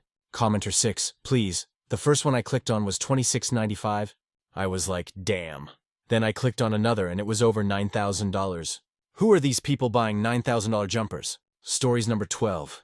Aita for exposing my dad's wife for her lies on social media about being the primary parent for me and my siblings. A few months ago, I 17 and found out my dad's wife has a social media account where she talks about being a custodial stepmom who was shit on by the kids she raised, and their birth giver, because all the kids ran to their birth giver as teens and don't appreciate her for anything she did. She had a whole story about raising us since we were toddlers, and how dad was the custodial parent when she met him, and she became a SAHM and treated all her kids both bio and step the same. She claimed we never even knew what our birth giver looked like until I was 13 and found her online. She posted about how much that hurt her when she found out I looked up the woman who gave birth to us and abandoned us, which are her words, FYI. And she'd post all these Q&As where she would help other step-parents be the best custodial parents they could be. She gave out some details about us, shared a photo of my younger brother 14 without his face blurred. Then she told this really long-winded and detailed story about us running away one day and finding out we ran away to our birth giver's house and how we were brought back. But it happened 3 more times, until the courts became involved and decided it would be easier to let us live with our birth giver. This is all a load of BS. Our parents shared custody of us our whole lives, and mom had us more because dad worked out of town for like 5 days a month, so he had to give mom that time when he wasn't around. My dad's wife has never ever been the primary parent for us. Even when dad was at work and she was at home, we didn't spend a lot of time with her, and she was never responsible for doing everything like she claimed. We never had a good relationship with her either. But after finding out about her page, I was more annoyed by her than ever before. She always hated mom and liked trying to start shit over BS stuff like the fact mom didn't just let us stay with dad's wife when dad was out of town for 5 days. Or the fact she expected mom to stop talking to her man, even through their co-parenting app. I didn't do anything when I first found the page. I basically went through a bunch of videos and saved them and showed my mom. Then she did a live and I started commenting and calling her out for her lies and exposed her for being a fraud about everything. I even made my page public so people could see photos of me and mom throughout my childhood. It pissed my dad's wife off so bad that she threatened to harm my mom, and so mom called the police. My dad wanted to know what was going on and he defended the videos when I showed them to him. He said his wife harmed nobody, and he said she talked about loving me and my siblings. So what was the big deal? Ever since the whole thing went down, me and my siblings have lived with mom. But my dad's wife said I had no right to intrude on her private space. It was a public account and public humiliation is abusive, and that's what I did to her, and she said it was for spite and not for a good reason. I didn't even waste my time trying to explain why she was a hypocrite. But my dad's sister and BIL are taking dad and his wife's side. They said I did it to hurt and humiliate her and I was childish in how I handled it. They said a private talk would have been wiser. I think it's crazy, but I figure it wouldn't hurt to ask Aita for what I did. Commenter 1, public humiliation is abusive. You mean like rewriting the life story of your stepchildren to make them motherless and then attacking their mom over and over. NTA, stay away from delusional people. Commenter 2 NTA for exposing her lies. I'd go no contact with her, and everyone defending this absolutely bonkers, attention-seeking behavior. There are loads of great step-parents out there, but she isn't one of them. You didn't humiliate her. She did that to herself. Anyone defending her is just as bizarre as she is. Commenter 3 NTA, and she deserved way worse TBH. To badmouth the mother of her stepchildren, and to basically forbid any contact between parents, even via co-parenting apps, speaks for itself. Commenter 4 NTA. She sounds unstable and dangerous if necessary. Your mother should take all this to court and demand full custody. Your safety comes first. Save everything for the court to see. I hope you and your siblings come through this okay. Stories number 13, AIO teen brother is having his second baby, and my mom expects me to financially support. I 26F have been financially supporting my family since I graduated college. I'm the middle child with an older brother 31M, a younger brother 16M, and my mom 50F for years. I covered most of the bills and food. A few years ago I got married and moved abroad. I told my mom and older brother they needed to start working too. They were upset at first, but eventually got jobs overseas and things stabilized. While my mother was away and my younger brother was left with grandma. Unfortunately got his girlfriend pregnant at 15 YR old. I was devastated because I had planned to support him through college. But instead I ended up helping raise his baby. My mom worked for about 1.5 years but hated her job and eventually quit. She said she wanted to be home because my brother was failing school and had to repeat a year, and she also wanted to care for the baby. She allowed his girlfriend to move in too. That meant my financial support was suddenly covering my mom, my brother, his girlfriend, and their child recently. The baby turned 1. Then my mom told me that my brother 16 got his girlfriend pregnant again, and she's due in 3 months. She claims she didn't know, but I find that hard to believe since they live under the same roof. Now my mom is asking me and my older brother to send more money so my younger brother can finish at least high school, but he's failing most of his classes and constantly causing problems, so I don't see that happening. I told my mom I'll continue sending the same amount I already budget for her, but I will not send more if my brother is old enough to have 2 babies. He's old enough to work and support them, and then he could continue his studies if he wants to, but I will not send more money. I also told her if she pressures me, I might stop supporting them altogether. For context, I'm married, but my husband and I have decided not to have kids yet, maybe not ever. After years of being financially responsible for my family, I don't feel excited about the idea of children. Being married was my only chance to live my life and enjoy our lives first. So finding out about my brother having another baby really broke me. I feel like I'm being pushed into a parental role I never agreed to. I had been saving to visit home this year as I have been extremely homesick, and had been saving for take everyone on a trip and renovate my mom's house. But now I'm planning to cancel everything BCOs. I felt they all lied to me. I love my family and really missed them, but I felt so betrayed and unappreciated for all the sacrifices I did for them. Comments. Commenter 1. Do not let your family's poor decisions dictate your life. You should not be financially supporting their choices. Emotionally sure, but financially no. Cut the purse strings. You're not on the hook for your deadbeat family. The fact that your mom has a child still in HS, but is unwilling to work to support him is gross. Regardless of whether or not he's a teen dad, if he's still in HS and your mother can't be bothered to work, WTF, you're just a meal ticket. Commenter 2 NTA. You've been the parent in this family since you graduated, and that's not fair. You already supported your mom, your brother, his girlfriend, and their baby. Now there's another baby on the way, and your mom expects you to just keep paying? That's not sustainable, and it's not your responsibility. Your mom quitting her job was her choice. Your brother getting a 15-year-old pregnant and then doing it again was his choice. Those choices have consequences, and those consequences shouldn't be dumped on you. You're already doing more than enough by continuing the set amount you budgeted. You're right. If your brother is old enough to father 2 kids, he's old enough to get a part-time job and step up. If your mom wants to stay home and raise her grandkids, then she needs to accept what that means financially too. Canceling the trip and house renovations makes sense. Why reward people who are taking advantage of you and lying to you? Use that money to invest in your own future with your husband. You've earned it. It sounds like your family has gotten used to you sacrificing everything for them. And when you finally put up boundaries, they don't like it. That doesn't make you the bad guy. It just means it's time for them to face reality. Stay firm. Don't let the guilt-tripping work.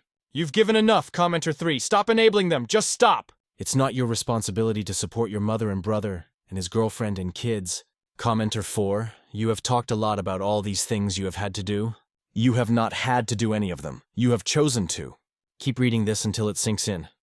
You can do as much or as little as you want for your family. You are not responsible for your mother or your brother or his girlfriend or his babies or the house or anything else unless you choose to be. It sounds as though it's time for you to reassess your priorities in your own life and start backing away from this parasitic and codependent family situation. Stories number 14. My 22F birth control was tampered with by my boyfriend 22M. I'm pregnant. I don't know what to do. My boyfriend 22M and I 22F have been together for 3 years. We were high school friends, grew apart, ended up going to the same college. Similar majors, reconnected, you can guess the rest. We've been on the rocks lately. Our lifestyles just don't align very well, and sometimes he treats me more like a mother than a partner. I am losing patience. He is an only child, and kind of a massive mama's boy. His mom is nice enough, just very traditional. Until recently, I don't feel like I've had a reason to distrust her. He confides in her a lot about our relationship, sometimes an uncomfortable amount for the past couple of months. I feel like she's been trying to plant seeds in my head about having kids when I'm alone with her. Some examples. The joy of motherhood is like nothing else. You'll understand someday. I know it's hard right now, you know. A baby might bring you closer. My husband and I fought constantly until we finally had BF's name. Once you have a baby, everything else falls away. They're little miracle workers. You know, fatherhood changes people. I think BF's name just needs to experience it. That last one in regards to his irresponsibility and lack of accountability for housework. I'm on the pill.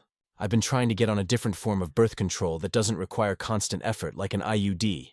Injections, arm implant, but I haven't been able to decide which one is right for me. My birth control comes in a blister pack. but I usually pop a week's worth into a pill organizer so I can just take it with my other medications. I don't bother taking the sugar pills you're supposed to take during the week of your period. I keep the empty blister packs with the leftover sugar pills in my nightstand because I'm weird about throwing things away sometimes. What if I need it later mentality I picked up from growing up in a doomsday prepping household? Thanks, Dad. I feel incredibly stupid for that now. A couple of weeks ago, I missed my period. Took a pregnancy test, saw the dreaded second line, and proceeded to freak out. BF was at work when I found out, so I called him immediately. I told him we needed to talk and that it was urgent. He didn't want to come home at first since we are not in a great situation financially. I started bawling and begging, and I think he realized I was serious. When he got home, I was sitting on the bathroom floor. I was a wreck, cried so hard I vomited. Anyways, BF gets back to our apartment, finds me on the floor, and as soon as he sees the pregnancy test, he fucking smiles. His face lit up, and I saw red. No acknowledgement of the state I was in. The first thing he said to me besides, "What's going on?" was, "Oh my God, baby, this is great." I wanted to put my head through the wall. I tried to explain to him through snot and tears and spit that no, this was not great. We're both full-time students with jobs. I can't take time off. I have a ton of unresolved health issues. We can barely afford the roof over our heads. I hate the idea of getting an abortion. I am all for it when it's someone else, just for me. I don't know if I can bring myself to do it. He left me to cool down in the bathroom for a while. I told him to get out, and I saw one of my fucking blister packs in the bathroom trash can. We don't use it very often, so we only empty it once in a while. I threw away the pregnancy test. It knocked aside a wad of toilet paper, and the silver foil caught my eye. I dug through the trash and I found 7 of my regular fucking birth control pills at the bottom of the trash bag. I can't believe he not only did this to me, but also was so incredibly careless. It's like he barely tried to hide it. I can't tell if he wanted me to find out, or if he just genuinely doesn't have anything knocking around inside his cranium besides a few rocks. I had been racking my brain trying to figure out how this could have happened. I am so diligent about taking my meds. I feel so fucking stupid. So stupid. The sugar pills are literally a different fucking color. I take like 7 pills in the morning and unceremoniously dump them into my mouth. I definitely didn't look closely at them. He didn't give me a reason to think I had to. He hadn't said anything about kids. I could tell he was kind of trying to be better about his responsibilities lately. I thought things were finally starting to look up when it came to the state of our relationship. We have access to each other's phones. I think he probably checked my Fitbit app to find out when I was ovulating. Since I track my period there, I don't know how else he could have known. I think I remember a few times I'd unlock my phone and find the app open, but I thought nothing of it. I confided in a few close friends about all of this. Told them everything. What he did, how I think he did it, how I think his mom might have told him to, how fucking devastated I am and how stupid I feel. In essence, they told me I need to grow a spine. Leave him, stop going crazy, and figure my shit out. Decide what to do. Now a part of me feel like I might be overreacting. I'm staying with my parents right now. They don't know what's going on. They're kind of religious. And I'm not exactly sure how they feel about abortion. I don't want to bring it up because I don't know how they'll react. BF has been texting me nonstop, telling me to calm down and come home and talk to him. I'm so fucking lost. Sorry if this is a mess. I'm not proofreading. I don't have the bandwidth right now. Quick edit. I'm terminating. I'm chronically ill. I'd have an extremely risky pregnancy. And I don't want to bring a kid into this environment. I've made an appointment, but I'm still so scared. I also had my friend gently prod my ex over text about what happened, and he didn't even have to do much. He bent immediately, saying he needed to get it off his chest and that he feels like a terrible person he is. I am leaving that goddamn scumbag scourge on my life far behind me. He just doesn't know it yet. Update. My 22F birth control was tampered with by my boyfriend 22M. I'm pregnant. I don't know what to do. So much has happened since I last posted here, as I'm sure you can imagine. Long story short, X's family is a mess. Getting in touch with legal professionals and talking to police has been so overwhelming. But I am lucky enough to be working with some absolute angels. I can't get into the weeds of all that in this post. It doesn't really look great, but it's hard to say what'll happen since everything is so fresh. Courts move at a snail's pace, but if I'm ever in a position to give an update, I will. Now for everything else, I guess, X confessed to messing with my birth control. I have a close childhood friend who my ex took to early in our relationship. Looking back, X definitely had a little bit of a thing for her. I think everyone who knows her kinda does, myself included. She is compassionate, amateable, gorgeous. The whole package. Anyone who knows her well knows she is not to be fucked with. Point is, he trusted her a lot. A few hours after I made my post, She and I got together and schemed. We very gently prodded him over text. He barely bent before he broke. We deliberately made the text messages sound super non-judgmental, like she was on his side. She threw me under the bus a little bit and implied she felt closer to him than to me to really sell the act. I can't go into detail about how the conversation went down legal shit, but I do have the screenshots, and I will definitely be posting them if I can once all of this is over and done with if I remember to. That is, I don't think X would have ever spilled his guts if she hadn't been in the picture. Friend has been by my side pretty much ever since. I mentioned at the end of my original post that I've been staying with my parents, and they have been gracious enough to help me until I'm back on my feet, no matter how long it takes. I quit my dead-end job I've been meaning to anyway, and I've been doing school online. Friend brought her mini work-from-home setup, and we've both just been sharing a bed in my childhood room most nights. Also, we sort of kissed. Only once. It was nice. I had a big fat crush on her for like the entirety of high school. IDK, what else to say about that? I won't bore you guys with the details since I know it's not what you're here for, LOL. I don't want to tell my friends about it yet, so you guys get to hear first. I'm not dying to get into something serious at the moment, but I won't complain if it ends up going somewhere.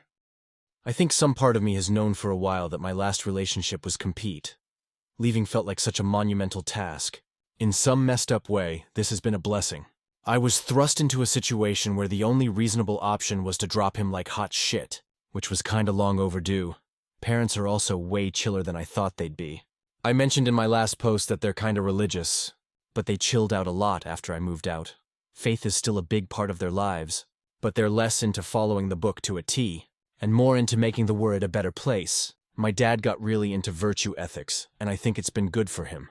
I had a conversation with my mom about everything, and she has been nothing but supportive. We had a girls' day with her, my aunt, my friend, and my sister a couple of days before my appointment.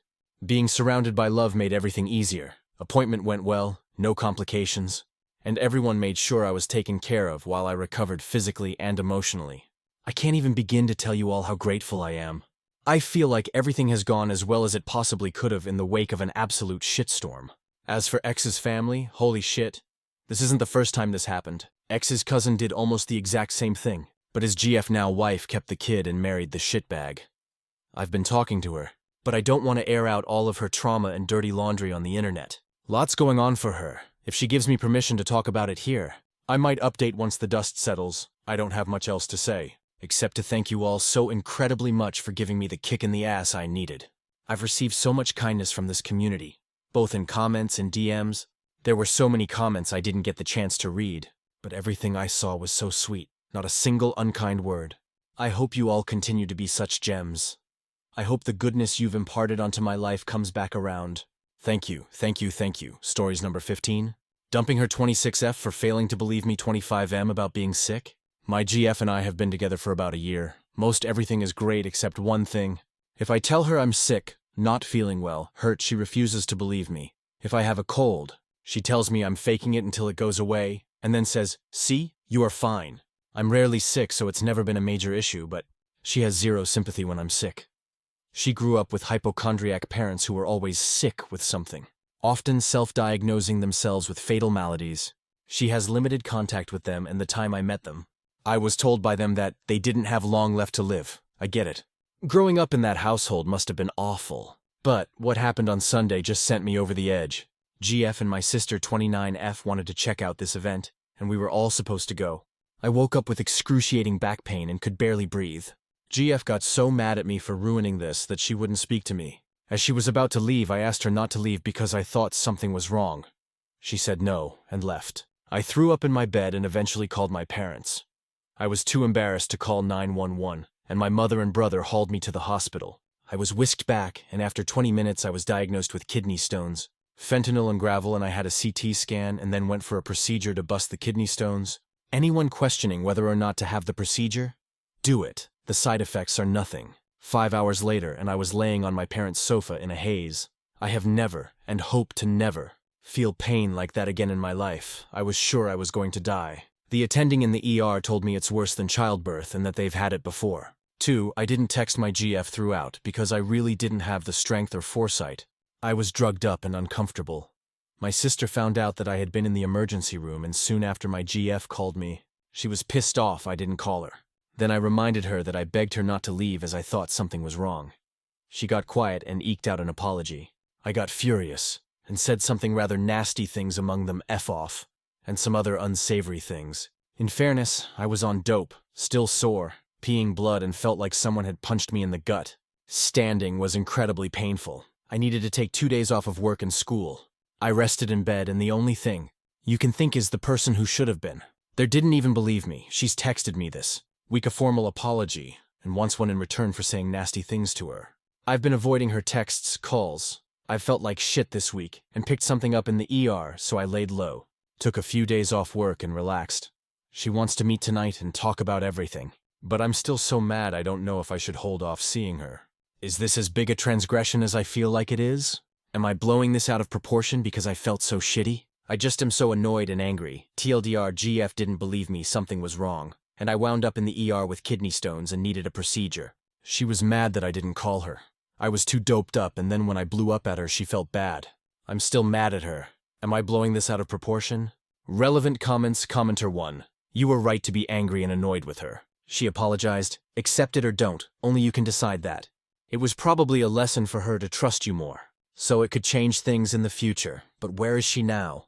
Shouldn't she have come seen you immediately to take care of and comfort you? Reply, I told her I didn't want to see her and to stay away. She's taken to frequent texts and asking to talk on FaceTime.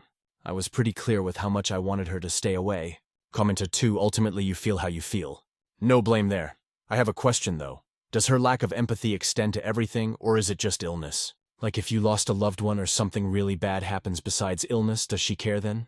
If so, her parents really did a number on her, and not caring about that would be unempathetic as well. She should find someone to talk to. Reply, she's actually pretty loving outside of this. But illness? Zero sympathy. When asked if she knew how much pain he was in. I don't know if you've ever had kidney stones, I can't describe it. The pain is so intense you can't move, but you have to move. It's so intense that I would have looked awful. The older Irish nurse I encountered said I looked ashen and had the agony shuffle. I just feel like I never complain. And when I almost beg, she gets annoyed. Update. I was still pretty burned after I posted here, but knew we had to speak. Despite my protests and the time we had set, she was at my door when I got home and sort of popped out and scared the shit out of me. She had her arms of full things, chocolates, a video game, a card, beer, and dinner. You guys were right. Her family thing meant that she just never thought people could truly be sick, or that it'd just have a fast onset like kidney stones. She apologized and almost wouldn't let me get a word in edgewise. She read from her phone and had typed out a lot of notes in her phone, including why it was a mistake for me to dump her. I told her how upset I was, and just how bad things were at the hospital, and why I was mad.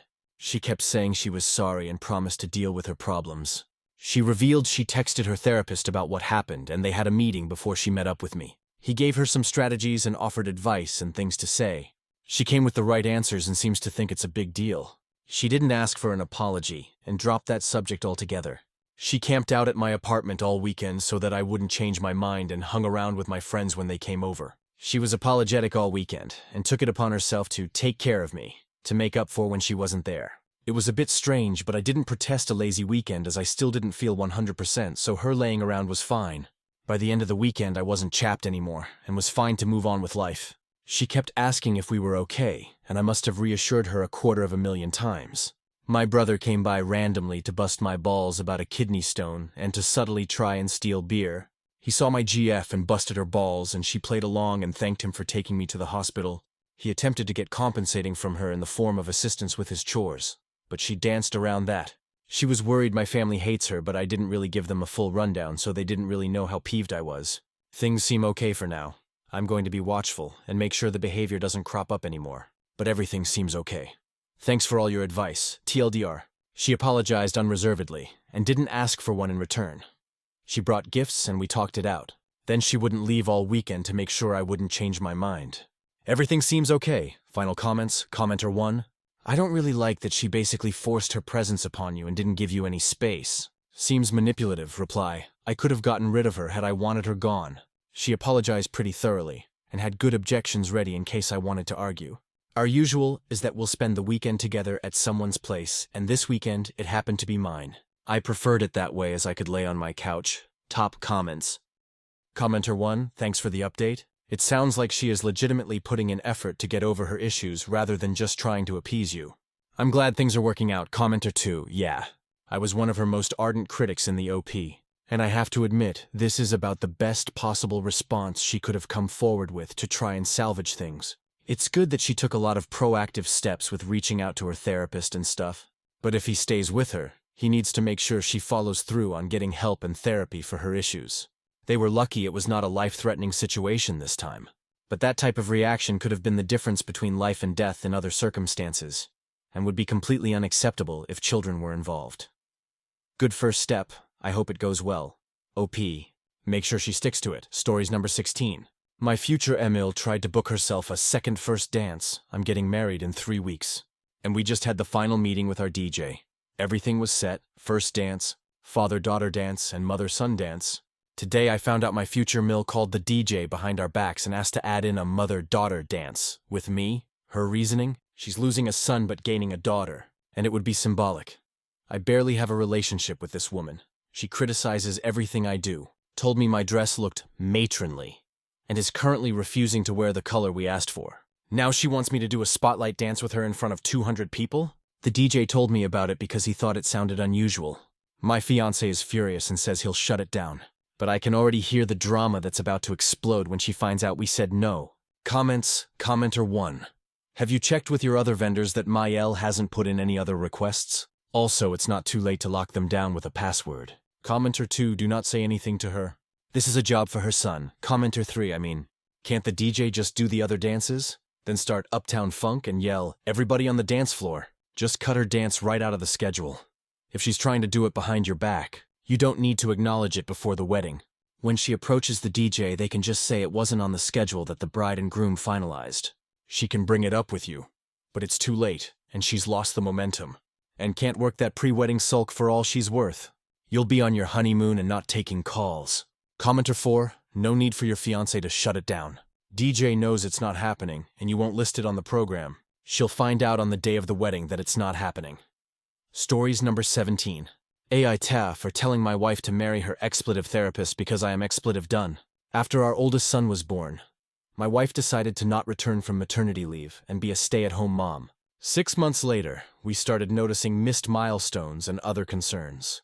We expressed our concerns to his pediatrician, who said milestones were just guidelines and not to worry. Around this time, my wife started to get anxious and frustrated more and more. She said something was wrong with our son, and we needed to help him. We went to a second pediatrician, who gave us take-home evaluations to do. They stressed out my wife, who said she couldn't fill them out because she was afraid of accidentally answering wrong.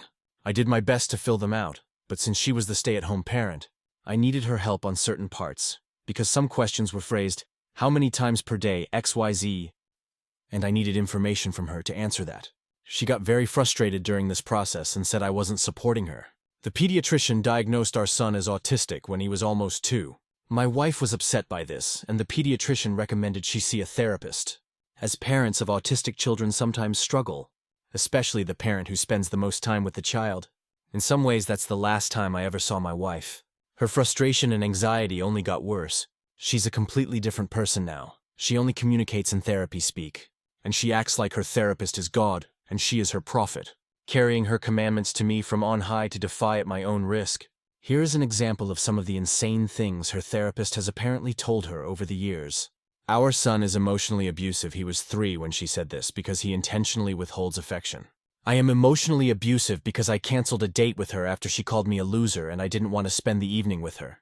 I am sexually abusive because I told her I didn't want to have sex with her after an argument to punish her. Fights don't get me horny. But that's my fault, I guess. I am financially abusive because I told her I didn't think we could afford another baby that we ended up having anyway, because she wore me down. I am physically abusive because I put my arm out to stop her from walking into the kitchen when I was sweeping glass off the floor. Our son is physically abusive because he accidentally kicked her while throwing a tantrum. He was 5. Those are just a few examples. I have more, but the post is already too long.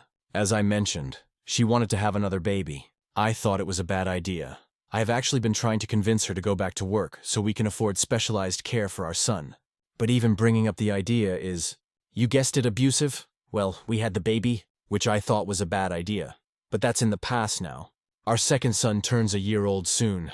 And for the past year my wife has acted like our older son and I are the enemy forces against her and our younger son. She no longer is providing our older son with any care. I had to scale back at work so I could drop him off and pick him up from school. But that wasn't sustainable. We were bleeding money. I finally found an after-school program for him, which is expensive, but it allowed me to work the hours I need to. I told my wife it's not fair to our older son to ignore him and treat him like he isn't around. Obviously the baby needs more attention, but it's wrong not to give our older child any. It also isn't fair to me, because I hardly ever get to interact with our younger child, since I have to do all the care for our older child, and she always has the younger. She said her therapist told her that in a way our older son actually killed her first baby because he is the disease that replaced him. I said I don't care about her therapist. This is about our family and she is neglecting us. She said her therapist said neglect was a weaponized term.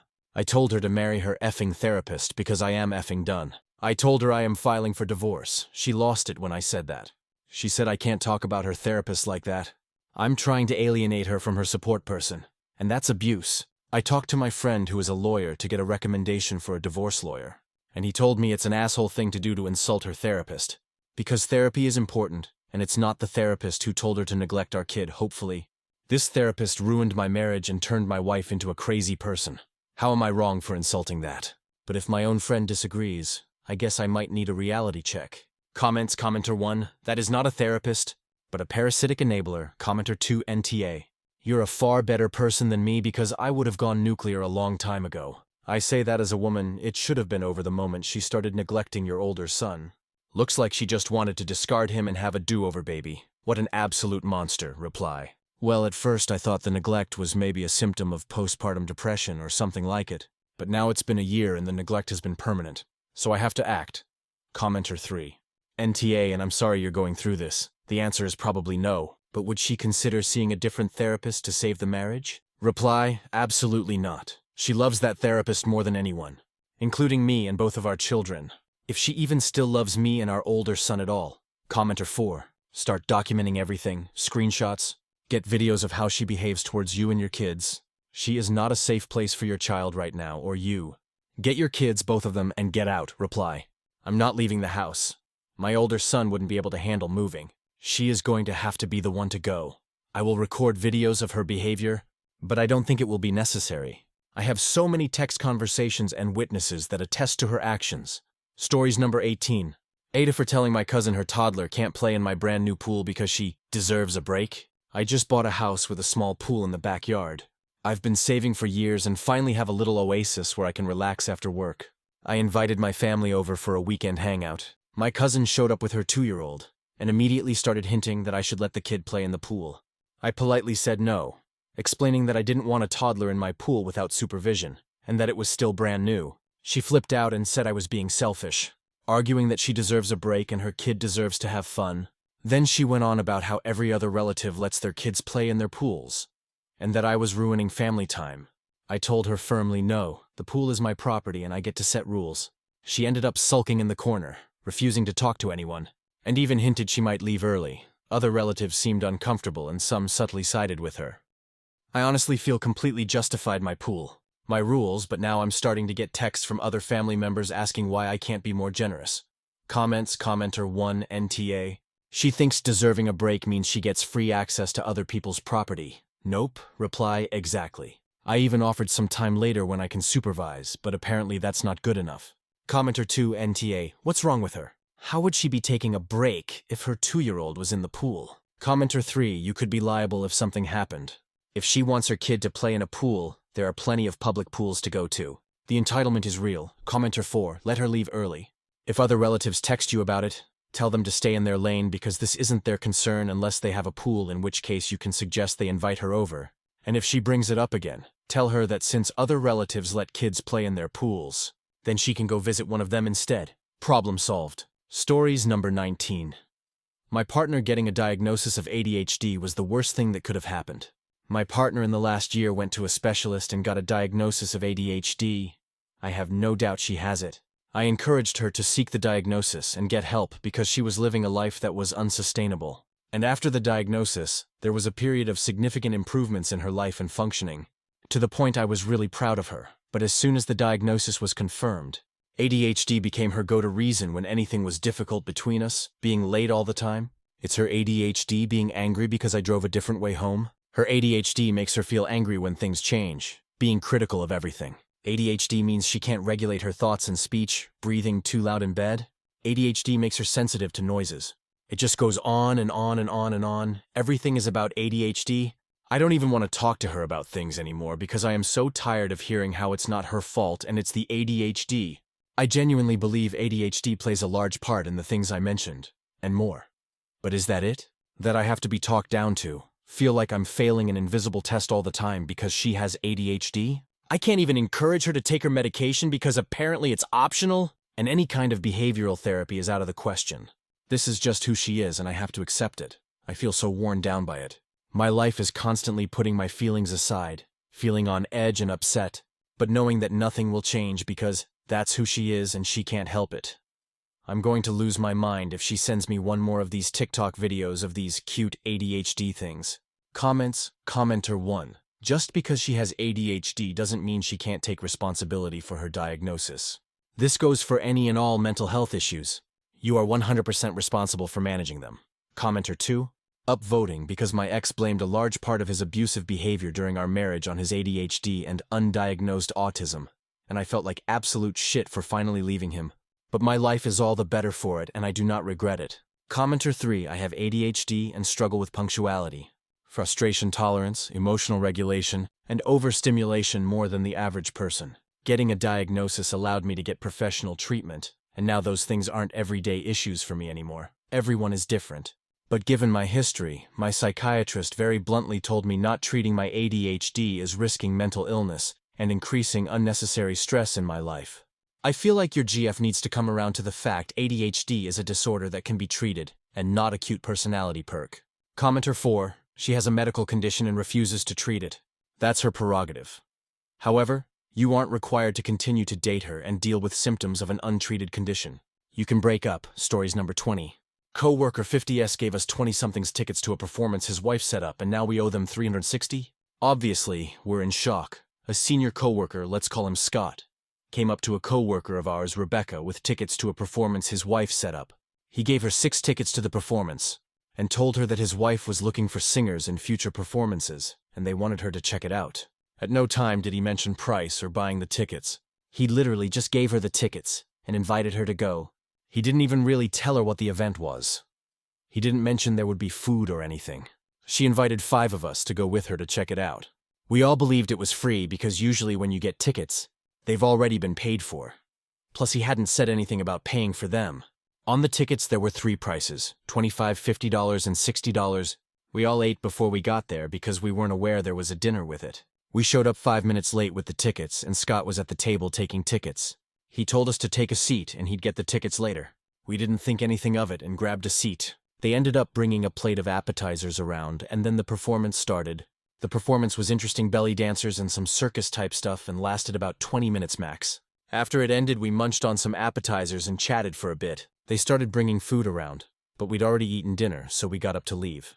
As we were leaving, Scott's wife stopped us and said there was a misunderstanding and we had to pay. We asked how much, and she told us $60 each ticket.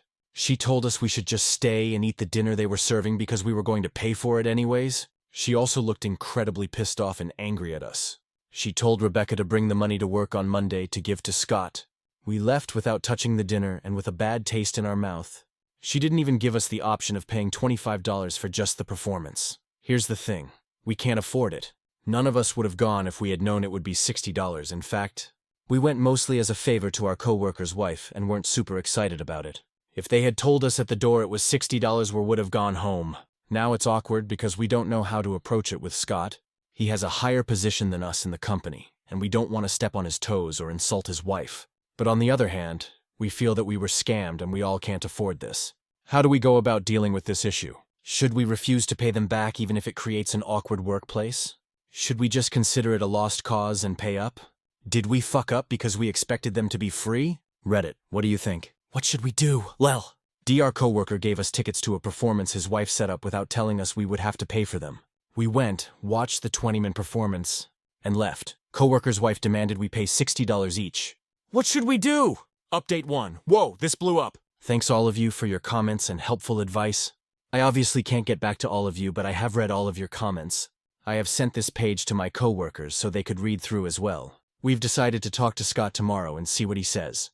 We are hoping he apologizes for the miscommunication with his wife and eats the cost, if he demands the money. We've decided the most we are willing to pay is 50% of the tickets, $30 each.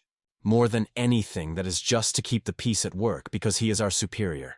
Still bullshit, but it is what it is. If there are further issues, we will bring it to our company's attention. Obviously, we will never deal with this man outside of a professional work environment ever again. I will update tomorrow with what he says and how the conversation works out. Thanks again, you wonderful Redditors. Relevant commenter un. Scott's wife stopped us and said there was a misunderstanding and we had to pay. Scott gave Rebecca the tickets. Scott's wife needs to collect the money from Scott since it was Scott who gave the tickets away. The misunderstanding is between Scott and his wife, not between Scott and Rebecca. Reply, I'm wondering if this is it. Like maybe there was miscommunication between the two of them? He told Rebecca his wife was looking for singers for upcoming performances, and that's why he wanted her to check it out. Maybe he thought his wife wanted him to get new talent for free, and that's why he offered the tickets? Regardless, how do we refuse to pay without insulting anyone? Should we just wait to see if he asks for the cash? Commenter 2. This sounds really suspicious on the part of the wife and Scott, who goes up to someone and says, "There's been a misunderstanding and you have to pay in that way?" How did she know you hadn't already paid? Assuming Scott had told her no one had paid, wouldn't it make sense to say, "Could you guys pay now or pay Scott when you see him next?" Saying there's been a misunderstanding and you actually have to pay suggests she knew you didn't know you had to cover the cost of the tickets. That could be a deliberate trap on their part, or she found out Scott gave tickets away for free and was pissed, so tried to demand the money. Either way, it's super shady. Commenter 2. Whoa, okay, if someone gives you a gift, that's a gift. Full stop. If he didn't tell you the performance was going to cost money before he offered the tickets, that's on him and he needs to eat the cost. It's incredibly dishonest to do what he did. Reply. That's how I feel about it. I don't understand why he didn't just say, "Oh, BTW, it's 60 each. How hard is that?" Especially when we were at the door. Why let us in without paying? It seems super shady and unfair to me. Commenter 3. Everyone knows that if you sell something, the price needs to be discussed in advance. Commenter 4. At no time did he mention price or buying the tickets. I'm curious to know exactly how the conversation went between Scott and Rebecca when he gave her the tickets. Seems that all involved should get into the same room and listen to their explanation. If it appears this will have some effect on working conditions, bring Scott's boss into the meeting. He or she likely won't have to do anything. Just be an impartial observer. Reply according to R. He dropped the tickets on her desk and said his wife was creating a performance company and wanted future singers, actresses for her upcoming performances. R is a fantastic singer. He said she should check it out to see if she was interested. He never mentioned the obviously we would never agree to go to an expensive performance we can't afford. She invited us along to watch it, because he dropped off 6 tickets in total. Fingers crossed this won't get to the point of getting the boss involved. We don't have H&R in our company, so the boss is the next step, I guess. Update. So a few days ago, I posted here asking advice about a situation involving a superior of ours, his wife and 5 co-workers of mine. My superior gave us tickets to his wife's show. He never mentioned we had to pay, and his wife asked us to pony up $60 a ticket as we were leaving. Well, today we went to work and confronted him about the tickets. For those of you who thought he was embarrassed about the situation, you were absolutely correct, he apologized, saying he also didn't know we had to pay for them, and he would talk to his wife about it. He also asked if we thought any differently of him, and if this was going to cause any issues at work. Clearly, he was aware of how shady this whole thing came across, and was worried it would wreck his work relationships. He made it clear that he doesn't expect us to pay for the tickets, and I'm assuming from this point forwards the issue is between him and his wife. So if you said he'd be mortified and it was miscommunication between him and his wife, you were right. Thanks again, Reddit, for all of your advice. It really gave us something to think about and helped us come up with a game plan. Keep it cool, TLDR. Co-worker wasn't aware we had to pay and was mortified his wife asked us for the money. Apologized and told us he would deal with it. Peace and serenity restored to the kingdom once again. Stories number 21. Aita for reporting my sister to CPS and not telling her it was me. My wife and I struggled with infertility for 8 years. Eventually, we adopted through foster care and have been raising our amazing daughter for 5 years now. Recently, my sister, who can't have children, called me asking how adoption works.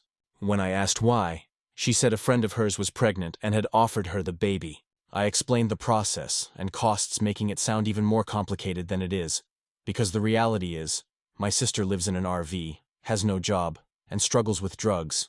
She seemed discouraged and hung up. A couple days later, She called back saying she had a plan. Her plan was to have her boyfriend claim the baby as his, it's not, get the biological mother to surrender parental rights, and then raise the baby. That's not adoption, that's basically human trafficking with extra steps. So I called CPS and reported the situation. They said they'd look into it, but I didn't hear anything after that. Fast forward to the baby being born. My sister sends me photos, talks about baby showers, names the baby, and tells me she's about to bring her home. Then I get a call. She's sobbing because CPS stepped in and took the baby into protective custody. She asked me for advice on how to get the baby back. I gave her some vague advice, but I couldn't bring myself to admit it was me who called CPS. I told her maybe the doctor or hospital had reported her. I felt guilty until I later learned her home didn't even have power, and that she and her boyfriend were manufacturing illegal substances. So, Reddit, am I the jerk for reporting my sister to CPS and not telling her it was me? Comments, commenter 1, don't tell her anything. You're going to need her to keep telling you her illegal child abuse ideas before they happen so that you can continue to report her. Bonus points if you can convince her a dealer or other drug users are the ones turning her in. Maybe she'll actually distance herself from those people. Commenter 2, you 100% did the right thing? I worked for CPS. I guarantee there was a whole lot more done behind the scenes with their investigation. If they stepped in and took custody, the court saw evidence that the child was unsafe. All you did was report a concern. Everything else is on the involved parties, not you. Commenter 3, NTA, you saved that child, and that's exactly what CPS is for. You owe your sister nothing since she's a criminal on 2 counts drugs and attempted kidnapping. I wish your sister the best during her recovery, but bringing a child into that situation is not the way to do it. Commenter 4, take this secret to the grave. Nothing good will come with confusing. She is never going to admit to being at fault and a serious threat to a child. Consider cutting her off, but tell no one. Maybe even get rid of this post. Honesty is not always the best policy, and in this case, nothing good will come from it. Stories number 22. Aita, for how I convinced my dad to let me live somewhere else when my stepmonster's dying. BG details. Mom died when I was 4 in a really sudden way. Dad had started dating again within a year and remarried within a couple of years. When stepmonster moved in, she boxed up photos of my mom, her clothes and her keepsakes, and tossed them out. They were saved by my aunt who saw them outside our house. Dad supported stepmonster in her ban of mom being mentioned in the house. We moved a while after the wedding because stepmonster didn't want my mom's family in my life, and my dad supported her wish. She didn't want them in my life to connect me to mom because she felt it would keep me from calling her mom. My grandparents got grandparents' visitation even though we lived in different states, and I still saw them and my aunts, uncles, and other family on mom's side. It wasn't a lot, but I saw them. My dad and stepmonster had some kids together who are still really young now. I never forgave my dad or stepmonster for everything that happened, and I always had a bad relationship with them, even if she did try to be a good mom, and I never respected or appreciated her or respected him. Moving on to the post, my stepmonster got sick months ago and was diagnosed with the kind of cancer they can't cure. Her and my dad took the news badly, and she was upset and worried about how she'd be remembered and what their kids, and would they really remember her. I told my dad I wanted to move out, and he told me I was needed now more than ever, and I'd regret if I moved. I told my dad unless he wanted me to taunt stepmonster about the next wife boxing her up and tossing her in the garbage, he would let me go. This happened months ago, BTW. Dad acted like he was shocked I'd think about doing it, and I reminded him it's what they did. I said I would gladly make her last weeks or months miserable and fill her with the idea that she'll be erased once she's gone and her kids won't be allowed to remember her. I said it's what she deserved. My dad gave in and he let me move to my grandparents. There were 2 times I thought he'd chicken out, so I even had a draft text saved where I taunted stepmonster about what was to come. I only deleted it when I was finally living with my grandparents. My dad thought I'd be back within a few weeks, but I'm planning to stay. He even gave my grandparents permission to register me for high school here, so I'm settled and staying. I told him that. He was like, WTF. Then he asked about saying goodbye and I told him I wasn't interested. His wife texted and called too, but I ignore her. I know I would say the awful shit if I replied or spoke to her. I really don't want to hear her cry and say she loves me when she's just selfish and maybe realizes now what a cruel-ass bee she was. A few nights ago, my dad chewed me out over text for how I went about all this, and he told me I was cruel, and to taunt a dying woman is 1,000,000 times worse than what she did. I don't feel bad about it, and I'm glad I'm not around to hear all the sympathy and pity for her because I don't feel any, or for my dad. But even the fact I still have the urge to write the stuff I threatened to makes me wonder if I'm TA for how I got what I wanted, because I know my dad is protecting his wife and doesn't like any of this. And I know I added stress to an already stressful situation. Comments, commenter 1. She must really be thinking those thoughts already. She must know for sure that in less than a year, your father will have replaced her and erased her memory. Those thoughts must torment her every minute of every day. What's happening to her is what some call poetic justice. Reply, I want this to be true so bad. She deserves to be tormented by what she did when she's facing the very same thing Mom did. Only Mom was just gone without warning one day, so she never had to worry about it. Stepmonster has months to think about it. Commenter 2. You hit Dad with what he fears most and it worked. You also left him to not only deal with a dying wife, but the kids too. What he needed you most for was to take care of the half-sibs and the house, leaving him to be at the hospital all the time. As he all but abandoned you when your mother died.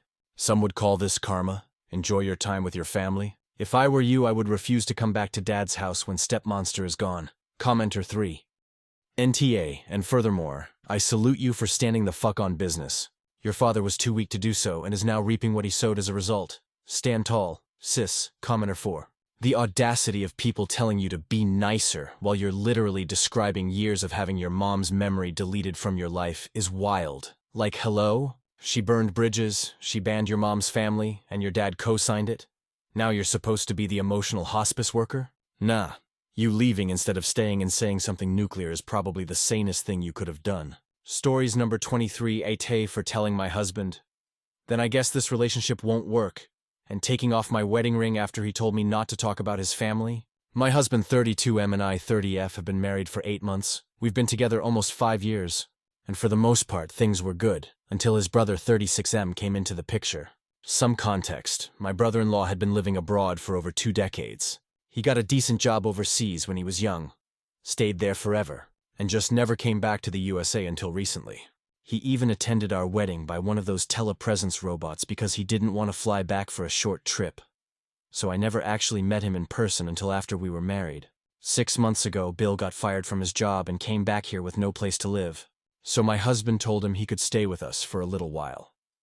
That little while has turned into 6 months of him living under our roof with no serious plan to leave. Here's the issue. His behavior toward me makes me extremely uncomfortable. He makes these weird little comments when we're alone. Like, you must drive my brother crazy looking like that. Or, if I were married to you, I'd never leave the house. Or, as he told me last week, my husband's name is a fool for not showing you off. That's like hiding a diamond Ferrari in a garage. Sometimes he tries to make it sound like a joke, but it doesn't land as funny at all. He has also accidentally walked into the guest bathroom while I was in there twice and just shrugged it off. He's overly familiar in text too, sending winky faces, commenting on selfies I post in private messages, which also throws me off, and just acting creepy. I've been trying to handle this delicately because I didn't want to start a war between my husband and his brother. Especially since he just lost his job. I thought maybe it was just me overthinking at first, but after months of this, I finally sat my husband down and explained what was going on. Instead of listening or even asking me for examples, he cut me off and told me that if I wanted this marriage to work, I cannot talk badly about his family. I just sat there shocked. I asked if he was seriously telling me I couldn't even raise concerns about someone living in our house, and he doubled down. He said, "That's my brother. If you love me, you won't make me choose." So then I just took off my wedding ring right there, set it on the table, and said, "Then I guess this relationship won't work." After that, I walked away, grabbed some stuff, and started sleeping in the guest room. I've been cold and distant since because I honestly don't know how to even look at him the same way. I'm quietly making arrangements to go stay with a close friend for a while, because I can't keep living like this. But I haven't told my husband yet. I just need space to think. Of course, word has gotten around his side of the family. His mom and one of his brothers, not the creepy one, have been calling and texting, saying I'm overreacting, dramatic, and trying to break up a family. My mill actually told me I'm jealous of the bond between brothers. The only people who seem to understand me at all are my 2 SILs, who both said Bill has always been off, but no one in the family wants to admit it. Now I'm sitting here wondering if I am being dramatic. Like maybe it's not that bad and I blew up too fast. But at the same time, my husband telling me I can't even talk about his brother feels like a slap in the face. I've been nothing but supportive of him and his family for years. I need like thousands other opinions right now, especially people who don't know us. Am I just overreacting or what? Stories number 24. My jacket isn't corporate approved. Neither are any of the other ones here ETA. Wow, I didn't really expect this to blow up. Me and my partner thank you for all the updates. I woke him up this morning telling him his story got 1/500 at the time upvotes, and he was confused. Then laughed after I explained it. This is my boyfriend's story. Not mine, full disclosure, but he gave me permission to put it up. He's just too lazy too and doesn't have Reddit. He framed this story by proudly telling me his boss learned who not to be petty with today. While working in the back of the store, my partner was wearing his personal sweater. He was between a break room and a freezer and couldn't be seen by any customers. His manager, who just got there, immediately got on his case. He tried to explain reasonably. He'd have it on for maybe 15 minutes max and remove it before going back out onto the floor. The manager refused and begins pestering him and telling him he needs to remove it immediately. Under the reasoning it wasn't corporate approved, cue malicious compliance, the jackets they use for their coolers, not corporate approved, the gloves they use in the same coolers, not corporate approved, the communication system they use to talk amongst themselves in the store, not corporate approved. An hour or so later, my partner is going about his janitorial and stocking duties, having to work in the cooler to restock. Every 5 to 10 minutes, he'd come out of the freezer, shivering and trying to warm up. After about 20 minutes of this, the same manager wandered over to them critically. "What are you doing?" "Stocking the freezer, but it's pretty cold in there." "Well, why don't you go grab a jacket and some gloves?" "Oh, because if you actually read our employee book surrounding our uniform, these technically aren't corporate approved either." The manager grumbled and wandered off, only coming to find him in another hour and a half. "I've been trying to reach you over the commutation system for the last 20 minutes. Why aren't you responding?" "Oh, that's because they're actually not corporate approved, unfortunately." "You're really going to be this petty?" "I don't know what you're talking about. I'm just following corporate standards." It went like this for his entire 7-hour shift. At the end of his shift, the manager wandered up to him with an exasperated look. "I get it. Okay. I need to know how to pick my battles. You absolutely do." If I didn't know him personally, I probably wouldn't have believed he actually said that to them. But he almost certainly does. He cares very little what anyone thinks. LL Stories number 25. Aita for moving on with my ex after my best friend told me she didn't want me. I 24M have been friends with Chloe, 23F, for 5 years. She's always been there for me, so when she planned to visit me a few months ago, I was excited to finally hang out. Before the trip, she admitted she'd had feelings for me for 3 years. We ended up hooking up while she was here, by the end of the visit. I told her I had real feelings and wanted to see if something could come from it. She told me no, she just wanted to stay friends. I was hurt, but I respected it. A month later, she came back saying she couldn't hide it anymore and wanted to try. We started talking, but it never became a relationship. She was going through family drama, lost her job, bouncing between couches. I even asked if being with me was too much for her right now, and she agreed it was better to stay friends, so I let it go again. I had even planned a trip to fly out and see her for my birthday, to see if she was serious. But she canceled on me twice, meanwhile. She was chatting with her old flings, which I didn't care about since she told me we were just friends. Not long after, my ex-22F reached out. We'd ended on okay terms, so we started talking. I told her I wanted to take things slow. Out of respect, I told Chloe immediately. She got mad, ghosted me, then came back still sending flirty messages. At one point, after saying she didn't want a relationship, she texted, "But I miss you in your bed," so I moved forward with my ex. When I mentioned spending time with my ex and her family, Chloe exploded. She accused me of leading her on, said I was choosing someone else over her, then cut me off. The next day, she was reposting TikToks like, "When he makes you cry like this, and men ain't shit." Thing is, I never lied, never hid anything. I asked her multiple times to clarify what she wanted, and she told me twice she didn't want a relationship. I respected her decision every time. She's the one who flip-flopped, canceled trips, flirted after telling me no, and then got mad when I moved on. So, Aita for moving on after she made it clear she didn't want me? TLDR, best friend admitted feelings, but told me twice she didn't want a relationship. Canceled on me twice. Still sent flirty texts like, "I miss you in your bed." I told her immediately when I started talking to my ex again. When I moved on, she blew up and cut me off. Update. Aita for moving on with my ex after my best friend told me she didn't want me. So I didn't expect my original post to blow up the way it did. But thank you to everyone who commented. It actually helped me put a lot in perspective. A lot of you said Chloe just wanted attention and to keep me as a backup, and after this week, I can't even argue with that. Here's what went down. A few days ago, I'm on my lunch break, literally driving to Culver's when Chloe calls me out of nowhere. I let it go to voicemail. Against my better judgment, I called back and asked if she meant to. She said no. She was actually trying to call another friend whose name is right next to mine. I said. No problem. She wished me a good day and that was that, except it wasn't. About an hour later, she calls again. I ignore it. Text, another accident? She doesn't answer, but then calls me again. This time I picked up, she tells me, I don't like this game. I know I probably hurt your feelings. I'm not mad at you. Just the situation. I said, yeah, I was hurt. She threw away a 5-year friendship over a mess she created and strung me through. She said she understood, then hung up because her mom was calling. Not even 5 minutes later, she texts me, says she can't call again but can text, then drops this bomb. When I said I loved you, it wasn't in a friend way. I reminded her that I told her multiple times I had feelings too, and she's the one who wanted things back to normal, and later told me a relationship was too much. I laid it out. She rejected me twice, honestly 3 times if you count when I asked straight up if we were just friends. And she said yes. About a month and a half ago, her reply, I bet you have a whole new girl and never even liked me in the first place. Not true at the time. And I did have feelings for her truly, so I asked, how can she be mad at me for moving on when I was literally doing what she asked me to do? I told her if anything, we should have kept it at a friendship level to avoid all the mixed signals, she fires back. I don't want to be friends, I asked why she reached out at all. Her answer, because I didn't know if you would ever give it a chance, so I spelled it out clearly. I did give it a chance, multiple times. She said no. Thrice told me she didn't want a relationship. Twice canceled trips I planned to see her. At that point, I had no choice but to move on. I told her my decision is final. I've moved on, and I wished her the best. She replied, please no. But I stood firm. Told her I respect her, I wish her well, but I'm not going back, so yeah. This confirmed everything you guys warned me about. She wanted me as an option, not as a choice. And the second I stopped playing along, she couldn't handle it. TLDR, Chloe accidentally called me, then admitted her, I love you wasn't friendly. I reminded her she rejected me thrice, canceled on me twice, and told me we were just friends. When I moved on, she admitted she just wanted to keep the door open.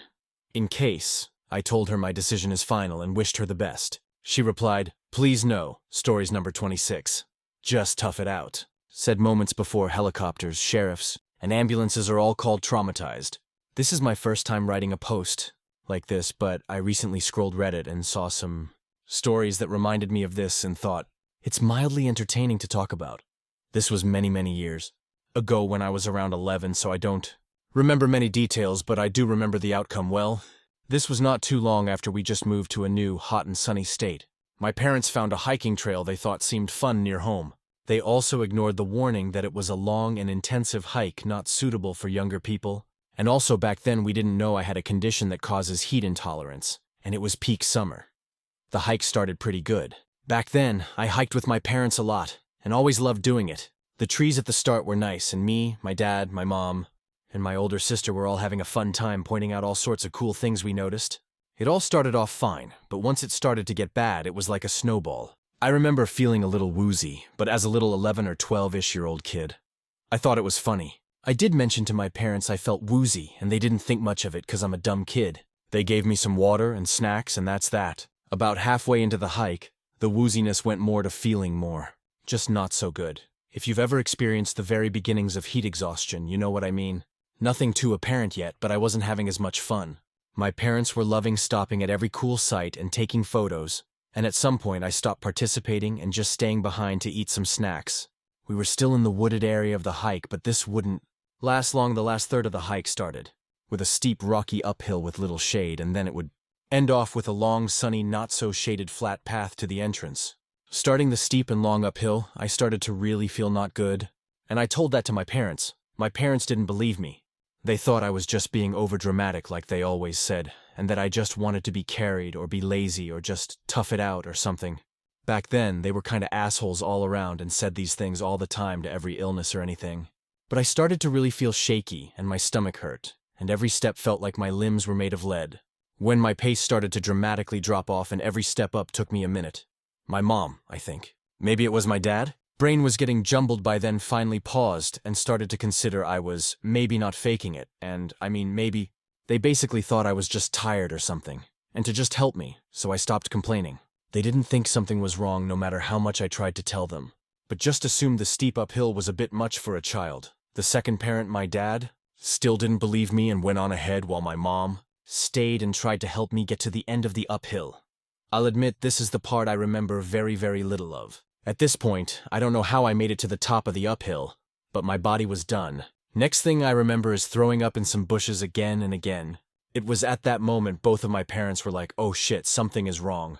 My dad checked I was still sweating, which I was for now, and gave me water while I still threw up. They gave me some time to stay under a bush big enough for my 11-year-old body to cool off before continuing to walk and reassure me it's just a little bit more to go.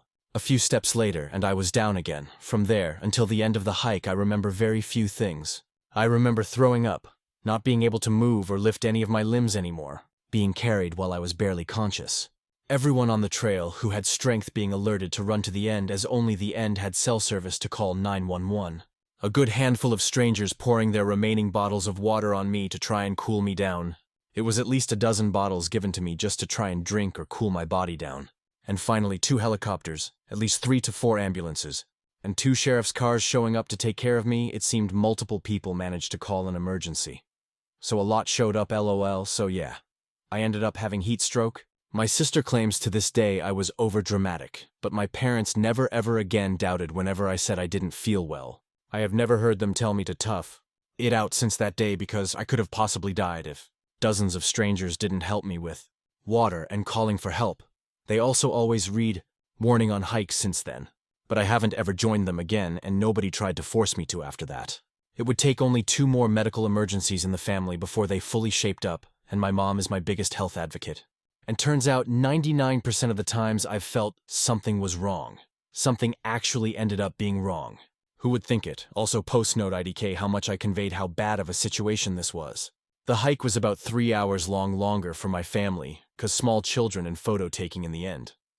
And it was between 80–100 degrees that day. That end 1 to 3 where things got bad was another 60–80-ish minutes long, I think. So when I was told it wasn't much longer, it was much longer.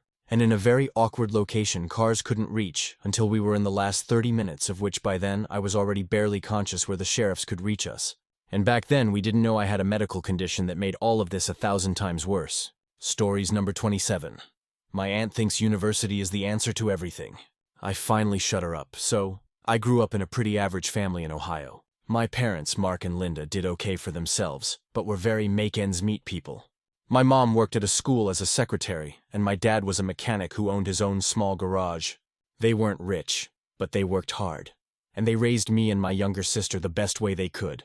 My sister Hannah and I are close in age. I'm 27 now. She's 25. And we've always had a really good bond. We've also always been different in terms of school and what we wanted out of life. I was the book kid. I liked studying, I did pretty well in high school, and teachers constantly told me I was college material. Hannah hated the idea of being chained to a desk. She liked working with her hands, being social, and actually doing things instead of writing papers about them. Enter my aunt, Caroline. She's my dad's younger sister, and she is, let's just say, the academic snob of the family. Caroline went to Columbia, graduated top of her class, got a fancy job in finance, and has lived in Manhattan for most of her adult life. She's never been married, doesn't have kids, and in her mind, the pinnacle of success in this world is a university degree. To be fair, she's done well for herself. She makes a ton of money, travels all over the world, and has this polished city life thing going on. But the flip side is, she looks down on literally everyone else in the family for not measuring up to her version of success. My dad runs his own garage. She makes little digs about how he could have done more with his brain. My mom works at a school. She says things like, "Don't you wish you'd aimed higher?" And when it comes to me and Hannah, oh boy, the thing with Caroline is, she always brings up university when we see her. And I mean always. It's like clockwork. If Hannah mentions anything about her job or her plans, Caroline somehow twists it back into a lecture about how she really should consider going back to school. It's been like this since Hannah graduated high school. Hannah didn't want to go to college, and my parents respected that. She started working in retail, then moved into event planning, and now she works for a catering company as a team lead. She's really good at it. She likes the fast pace, and she gets to travel with them for big events. But Caroline? Nope. In her eyes, Hannah's just wasting her potential because she doesn't have a degree. Meanwhile, I did go the university route. I went to Northwestern, studied communications, racked up a ridiculous amount of student loans, graduated with honors, and you know what happened? Nothing. No magical door opened for me. No six-figure job fell into my lap. I applied for over 100 positions in the year after graduation. had countless interviews, and ended up landing a job as an administrative assistant. Not exactly what I pictured after 4 years of busting my ass and walking away $83K in debt. Hannah and I laugh about it sometimes because our paths are basically the opposite of what Caroline preaches. Hannah didn't go to school, but she's been steadily working, has no debt, and actually enjoys her life. I went to school, followed the right path, and ended up broke and frustrated, feeling like my degree was a very expensive piece of paper. So, fast forward to earlier this year, our grandmother, June, ended up in the hospital after a bad fall. Nothing life-threatening, but she needed a hip replacement and some recovery time. Hannah and I drove down to stay at her house while visiting her in the hospital and helping out. Guess who else showed up? Yep, Caroline. We don't see Caroline often. Maybe once or twice a year. Usually it's at Thanksgiving or Christmas. And even then it's a lot of her talking about herself and slipping in backhanded compliments. But now we were under the same roof for a few days. Hannah and I even joked before driving down about starting a betting pool. How long would it take Caroline to bring up university this time? I guessed within 2 hours. Hannah said 1 hour. Tops. Sure enough, it didn't even take 40 minutes. We were sitting in Grandma's kitchen, having coffee, and Caroline asked Hannah about work. Hannah explained she'd just helped coordinate a big out-of-state event, and that she'd gotten a lot of compliments from the client. Caroline's face lit up. Not in a good way, but in that smug, condescending way. She said, "That's wonderful, Hannah. But imagine how much more you could do with yourself if you went back to school. You're so smart, but you're selling yourself short. You could be managing the company instead of running around for them." Hannah did the polite smile and shrug thing, but I could see her jaw tighten. I felt my own patience snap. I had been hearing Caroline spout this same nonsense for years, and I finally couldn't bite my tongue anymore. So I looked her dead in the eye and said, "At least Hannah has a job she likes and doesn't owe anyone money for the privilege of working. It took me over a year after graduation just to get an entry-level admin job. And you know how I got it? By starting as a temp, my degree has done nothing for me except put me $83,000 in debt. If you think that's success, maybe you're the one not seeing reality." The silence after that was chef's kiss. Caroline's eyes widened. Her mouth opened and closed like she wanted to say something, but nothing came out. Hannah's trying not to laugh across the table, and Grandma just sipped her tea like she was watching a soap opera. Caroline didn't bring up university for the rest of the visit. The best part? A few days later, Hannah and I were driving home, and she said, "Thank you for that. I didn't realize how much it got under my skin until you shut her down. It felt really good to stand up not just for myself, but for my sister too, and here's the kicker. Since then, Caroline hasn't mentioned university at all in group texts or family calls. I think I finally embarrassed her enough that she realized not everyone worships at the altar of higher education anymore. Or maybe she just doesn't want to risk me snapping at her again. Either way, peace at last. I'm not saying university is worthless for everyone. If you want to be a doctor or a lawyer, of course you need it. But it's not the golden ticket people make it out to be, and acting like everyone who doesn't go is somehow less than is just gross. Hannah is happy, successful in her own right, and debt-free. I'm proud of her, and I've made peace with my own path, even if it's not glamorous. So yeah, Caroline finally got shut up, and honestly, it was one of the most satisfying moments of my life. Update. So, a bunch of you asked if my Aunt Caroline stayed quiet, or if she eventually circled back to her old habits.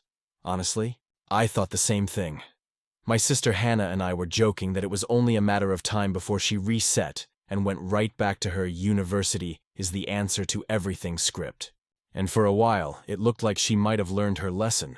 Then came Thanksgiving this year. It was at my parents' place, and it was a pretty full house. My parents, me, Hannah, Grandma June, she's doing better after her hip replacement, and yes, Caroline. She showed up in her usual dramatic fashion, breezing in with expensive wine and a tote bag full of gifts from her latest trip to Europe. Classic Caroline. At first, everything was fine. We caught up, talked about food, travel, Grandma's recovery, and Hannah's work. Hannah told this story about a wedding she helped coordinate in Chicago where everything went wrong. DJ canceled last minute. The cake collapsed. The bride was crying. But Hannah swooped in and basically saved the day. Everyone laughed. Grandma clapped like she was watching her granddaughter win a medal. And even my dad said, "You're basically the Olivia Pope of weddings." That's when I saw it. Caroline's eyebrow twitch. I could feel it coming. Sure enough, she leaned forward, wine glass in hand, and said, "That's great, Hannah. But have you ever thought about formal training? Like maybe going back to school for hospitality management? You could really take your career to the next level, I swear." I felt my blood pressure spike. I glanced at Hannah, and she had that same strained smile she always gets when Caroline pushes. Before I could jump in, though, Hannah surprised me. She said calmly but firmly, "Caroline, with respect, I don't need a degree to prove I'm good at my job. My boss trusts me with their biggest events, I make good money, I love what I do, and I don't owe a single penny in student debt. Why would I throw all that away just to get a piece of paper that might not even help me?" The table went quiet. My mom looked like she wanted to disappear into the mashed potatoes. My dad hid a grin behind his glass. Caroline tried to respond, but Hannah didn't give her the chance. She added, "Besides, I've watched what debt has done to people. My own sister has been killing herself to pay down loans, and that's not the life I want. I'm not going to apologize for choosing a different path, I swear." My jaw hit the floor. Hannah has always been more of the avoid conflict, make a joke, move on type. So hearing her stand her ground so directly was kind of amazing. Caroline opened her mouth, closed it again, then muttered, "Well, I suppose if you're happy, that's what matters," and went back to cutting her turkey. The rest of the dinner went smoothly after that. The subject never came up again. We all laughed, played board games, and by the end of the night, Caroline was bragging about her latest work project instead of critiquing ours. On the drive home, Hannah turned to me and said, "I think I finally shut her up for good." I couldn't stop smiling. What's funny is, a few weeks after that, Caroline actually called me, which never happens, and asked if I'd be willing to look over her resume. She's apparently thinking about shifting careers, and guess what her main concern was? Not whether she has the right degree, but whether she has the right experience. The irony was so thick I had to bite my tongue not to laugh. So yeah, I think the universe is humbling her a little bit. And honestly, it's about time update 2. I thought the Thanksgiving moment might have been the last time university talk came up, but apparently I underestimated just how deep my Aunt Caroline's obsession runs. Fast forward to spring, Grandma June was having a birthday get-together. Nothing fancy, just cake, coffee, and family at her place. Hannah and I went together because we figured if Caroline was there, at least we'd have each other to lean on, and of course she was. Caroline showed up wearing this perfectly pressed pantsuit, like she was attending a board meeting instead of her mom's birthday party. She brought some fancy French pastries that none of us could pronounce. And within 10 minutes of arriving, she was already asking Hannah, "So, any new career developments? Any thoughts about grad school?" Before Hannah could even respond, Grandma June cut in. And let me tell you, I have never seen my grandmother shut someone down so cleanly. She goes, "Caroline, honey, will you ever give it a rest? Hannah's doing just fine, if you ask me. The girl's got more brains than half the folks I know with degrees." The whole room went silent for a second. Then my dad snorted so hard he almost spit out his coffee. Hannah just grinned and said, "Thanks, Grandma." Caroline turned red, mumbled something about just wanting the best, and excused herself to the kitchen. Later, while everyone was distracted with candles and singing happy birthday, I caught Caroline watching Hannah with this weird expression. Not smug, not judgmental, more like thoughtful. Turns out there was a reason for that. About 2 weeks after the party, Caroline called Hannah directly. At first, Hannah thought it was about work or family logistics. But nope, Caroline admitted that things at her job weren't as glamorous as she always made them sound.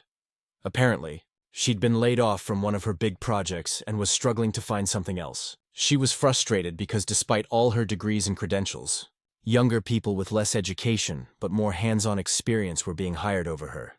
She asked Hannah, my non-university sister Hannah, for advice on networking and presenting skills-based experience. Hannah told me later she almost fell off her chair. It was surreal hearing Caroline admit that her golden ticket wasn't so golden anymore. Hannah was kind about it, though. She didn't gloat, didn't throw the old comments back in Caroline's face. She just listened and offered to help however she could.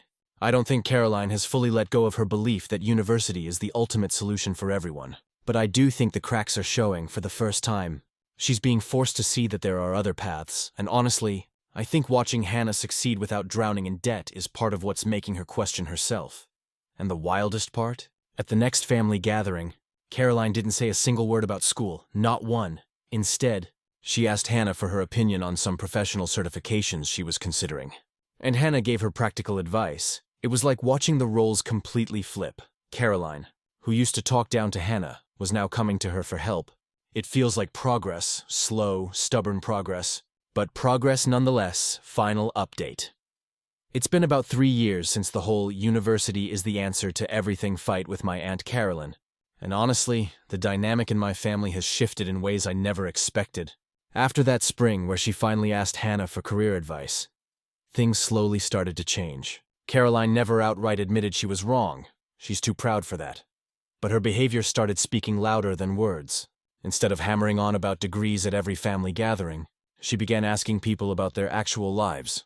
My cousin Ben works construction, and before she'd barely acknowledge him.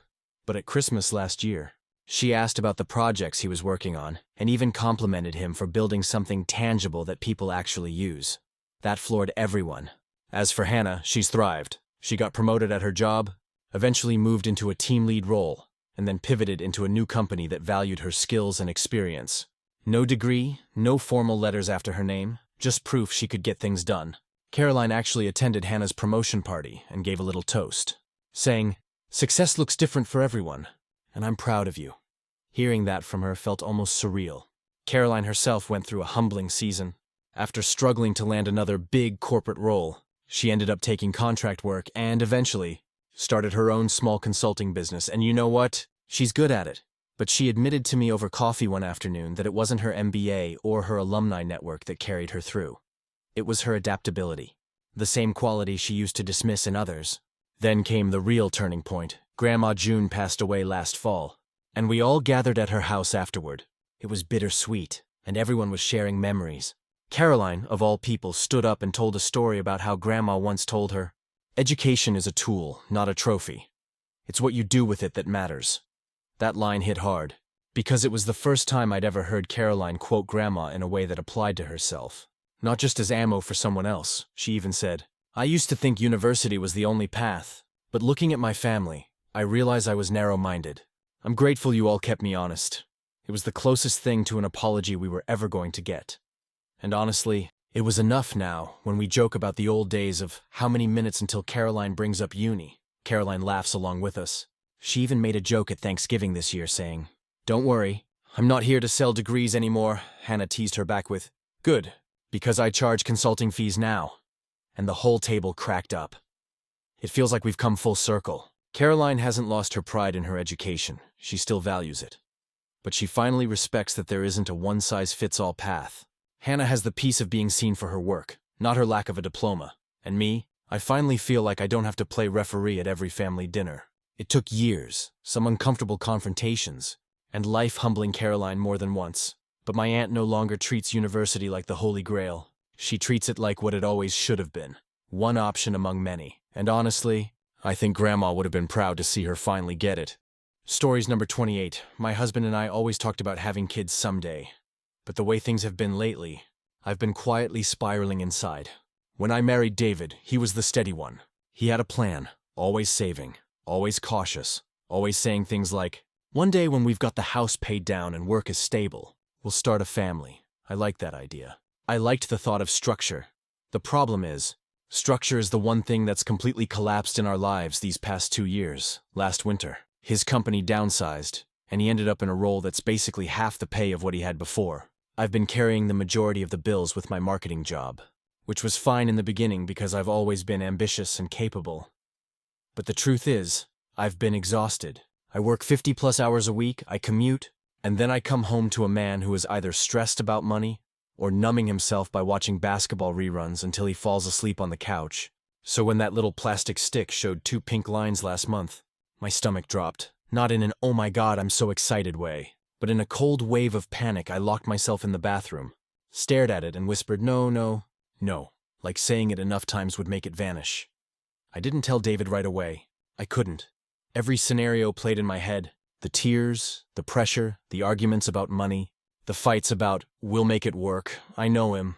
I know how badly he wants kids. He grew up in a small town in Ohio, where having a family young was considered normal. He's told me before he feels like the late bloomer among his high school friends because they all have kids now. I know that if I tell him I'm pregnant, his eyes will light up. Even if the rest of our life is falling apart, and me, I don't feel any light. I feel dread. My sister Rachel was the only person I told. She lives out in Denver, but we talk almost every day. She's the one who said it bluntly. If you don't want this, you don't have to go through with it. Don't have a kid to keep a man happy. That's the fastest road to resentment. She even offered to fly out and go with me to a clinic if I decided that's what I wanted. But then there's the guilt, the crushing, gnawing guilt of the thought of making this decision without David knowing. We stood in front of our families and promised for better or worse. And part of me thinks, wouldn't this be the worst betrayal? To make a choice that changes both our lives forever, and to do it in secret? On the other hand, isn't it also betrayal in its own way to drag a child into this world when my gut is screaming that I'm not ready, that I'd be trapped, that I'd drown under the weight of it? I know my body, I know my mind, and I know I'm teetering on burnout already. The most twisted part is that I almost feel like either decision is unforgivable. If I keep it, I'll resent him. If I don't keep it, he'll resent me, and the resentment will rot us both. I tried testing the waters last week. I brought up the idea of, what if we had to wait another few years to have kids? David brushed it off with this distracted smile and said, "We're not getting any younger, babe, why wait? We'll figure it out."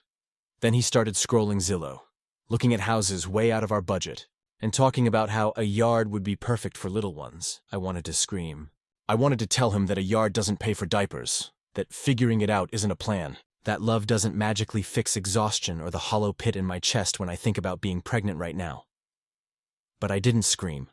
I just said, yeah, maybe someday, and went to bed early, and so here I am, lying awake at 3 a.m., asking strangers on the internet what I can't even ask my own husband. Would I be the worst person alive if I ended this pregnancy without telling him? Would I be a coward for not having the conversation? Or am I protecting both of us from a life neither of us is truly ready for, no matter how much he thinks he is? Because I can picture the fight. I can picture him begging me not to. I can picture the way he'd look at me forever afterward, like I took something from him. And I don't know if our marriage could survive that. But I also know this. I'm the one whose body is on the line. I'm the one who would be waking up at 3 a.m. for feedings after working full-time. I'm the one who would carry the mental load while he tries to claw back his career. And right now, that thought feels less like starting a family and more like stepping into a prison cell. So I keep circling the same impossible question. Is it more cruel to tell him and crush him, or to never let him know and quietly carry the weight of what I did? I don't know. I don't know how to be both a good wife and a person who protects her own sanity. And maybe the brutal truth is, I can't be both. Update, I wasn't planning on posting again, but after the amount of messages and comments I got, and honestly after what's happened since, I think I need to. Writing it out the first time helped me put my swirling thoughts somewhere. This is messy, but so is my life right now. So, after I posted, I sat with the comments for a while. A lot of you said what I already knew deep down, that I should at least give David the respect of knowing before I make any permanent decision. Others reminded me that ultimately this is my body, my health, my choice. Reading both sides just made me realize how much I was stuck in the middle of that tug of war. That same week, Rachel called me again. She basically said, "You can't keep carrying this on your own, even if you don't tell him everything. You need to start somewhere." And I knew she was right. I felt like I was lying every second I looked at David. So one night, after dinner, I told him I needed to talk. He put his phone down and gave me that cautious look he always gives when he knows I'm about to drop something heavy.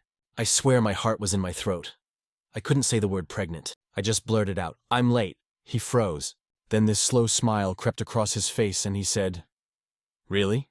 Like, do you think?" And in that moment, seeing him light up, I almost hated myself for what I was about to say next. I told him yes, I'd taken a test and it was positive. He literally stood up and hugged me like he couldn't contain himself. He kept saying, "This is it, babe. This is our moment." And I just sat there stiff. Because I didn't feel joy, I felt dread, so I tried. I really did. I said, "David, I don't feel ready for this. I'm scared. I don't know if I can do this right now." And just like that, the smile disappeared.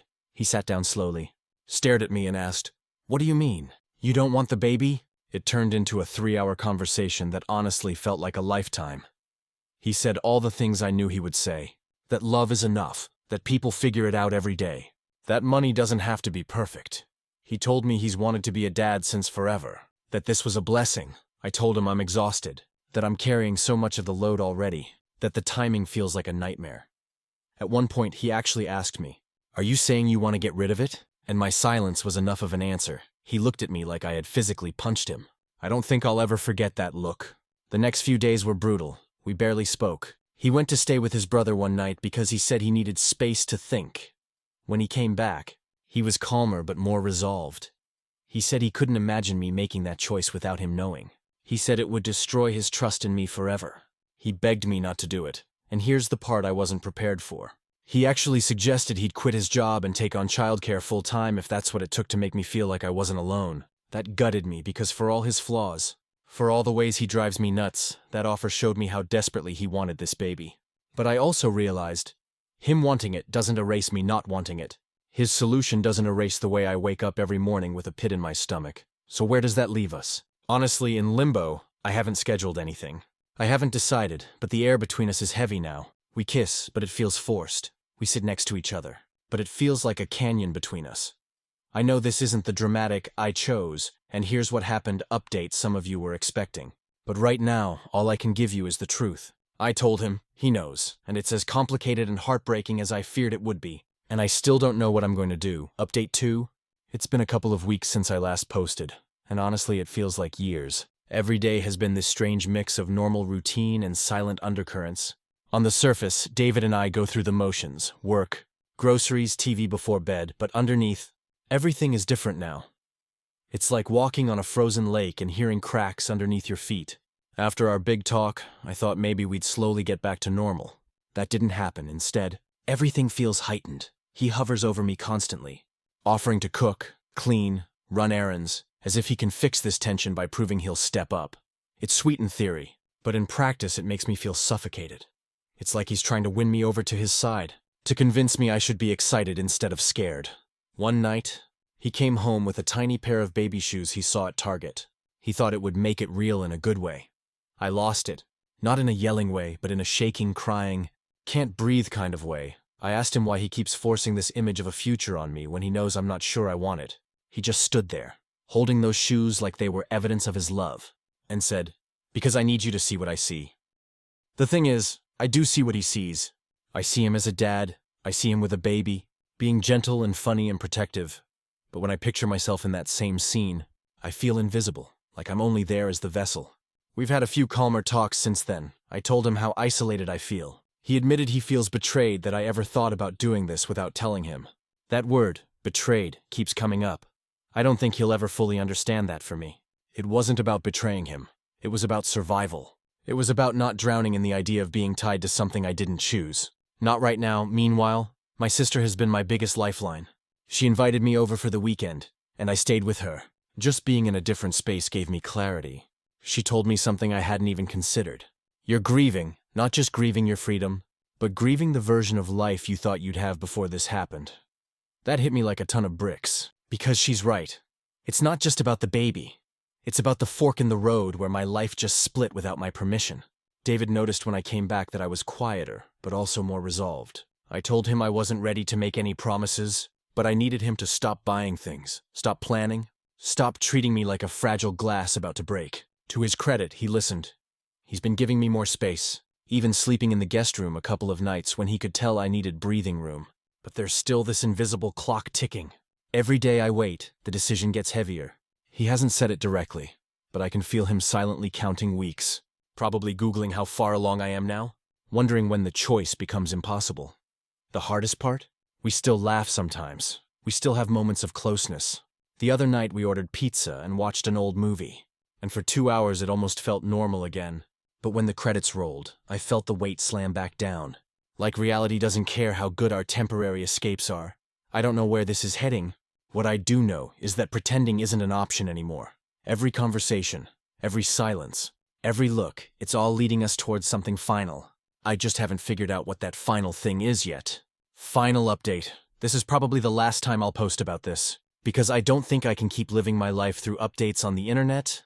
But since so many of you followed along, I wanted to close this chapter properly. It's been nearly 2 months since my first post, and everything has changed. Some days I feel like I've aged 10 years. After my last update, David and I had what I can only describe as the conversation that broke us. Not in a screaming, dramatic, plate-smashing kind of way, but in a quiet, devastating honesty.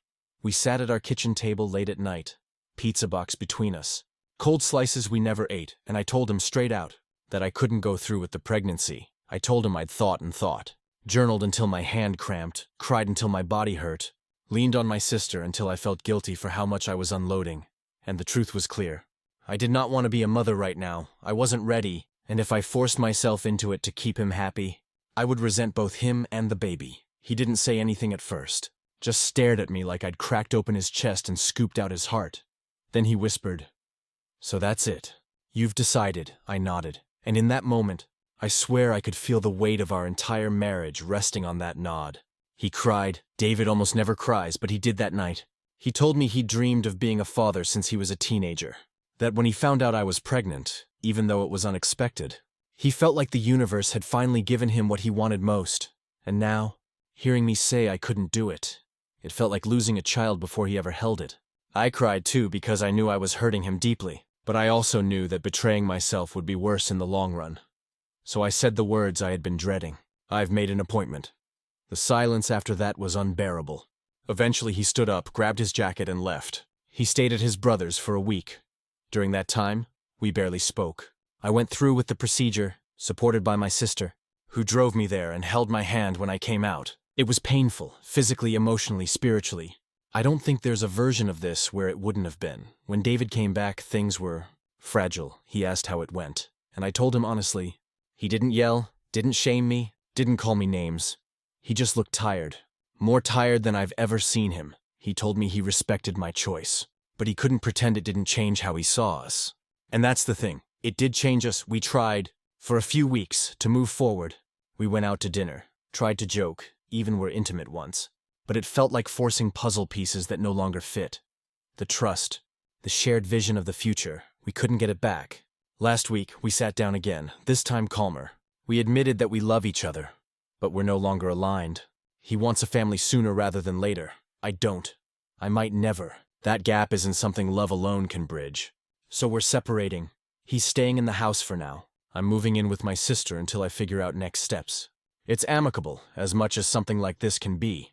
We hugged, we cried, we promised to keep some kind of friendship if time allows. But we both know this marriage is over. Do I regret my choice? No. Regret isn't the right word. I mourn, I grieve, I feel pain and loss. But regret implies I should have chosen differently. And deep down I know I couldn't. Not without losing myself. I've learned that sometimes there are no right choices. Only the choices you can live with. And this is mine. To those who told me I wasn't a monster, thank you. To those who told me I was, thank you too. You forced me to examine my heart and make sure I was acting from honesty, not fear. Life feels very uncertain right now. But weirdly, it also feels lighter. I don't know what comes next, but I know I'll face it on my own terms. And for me, that's enough.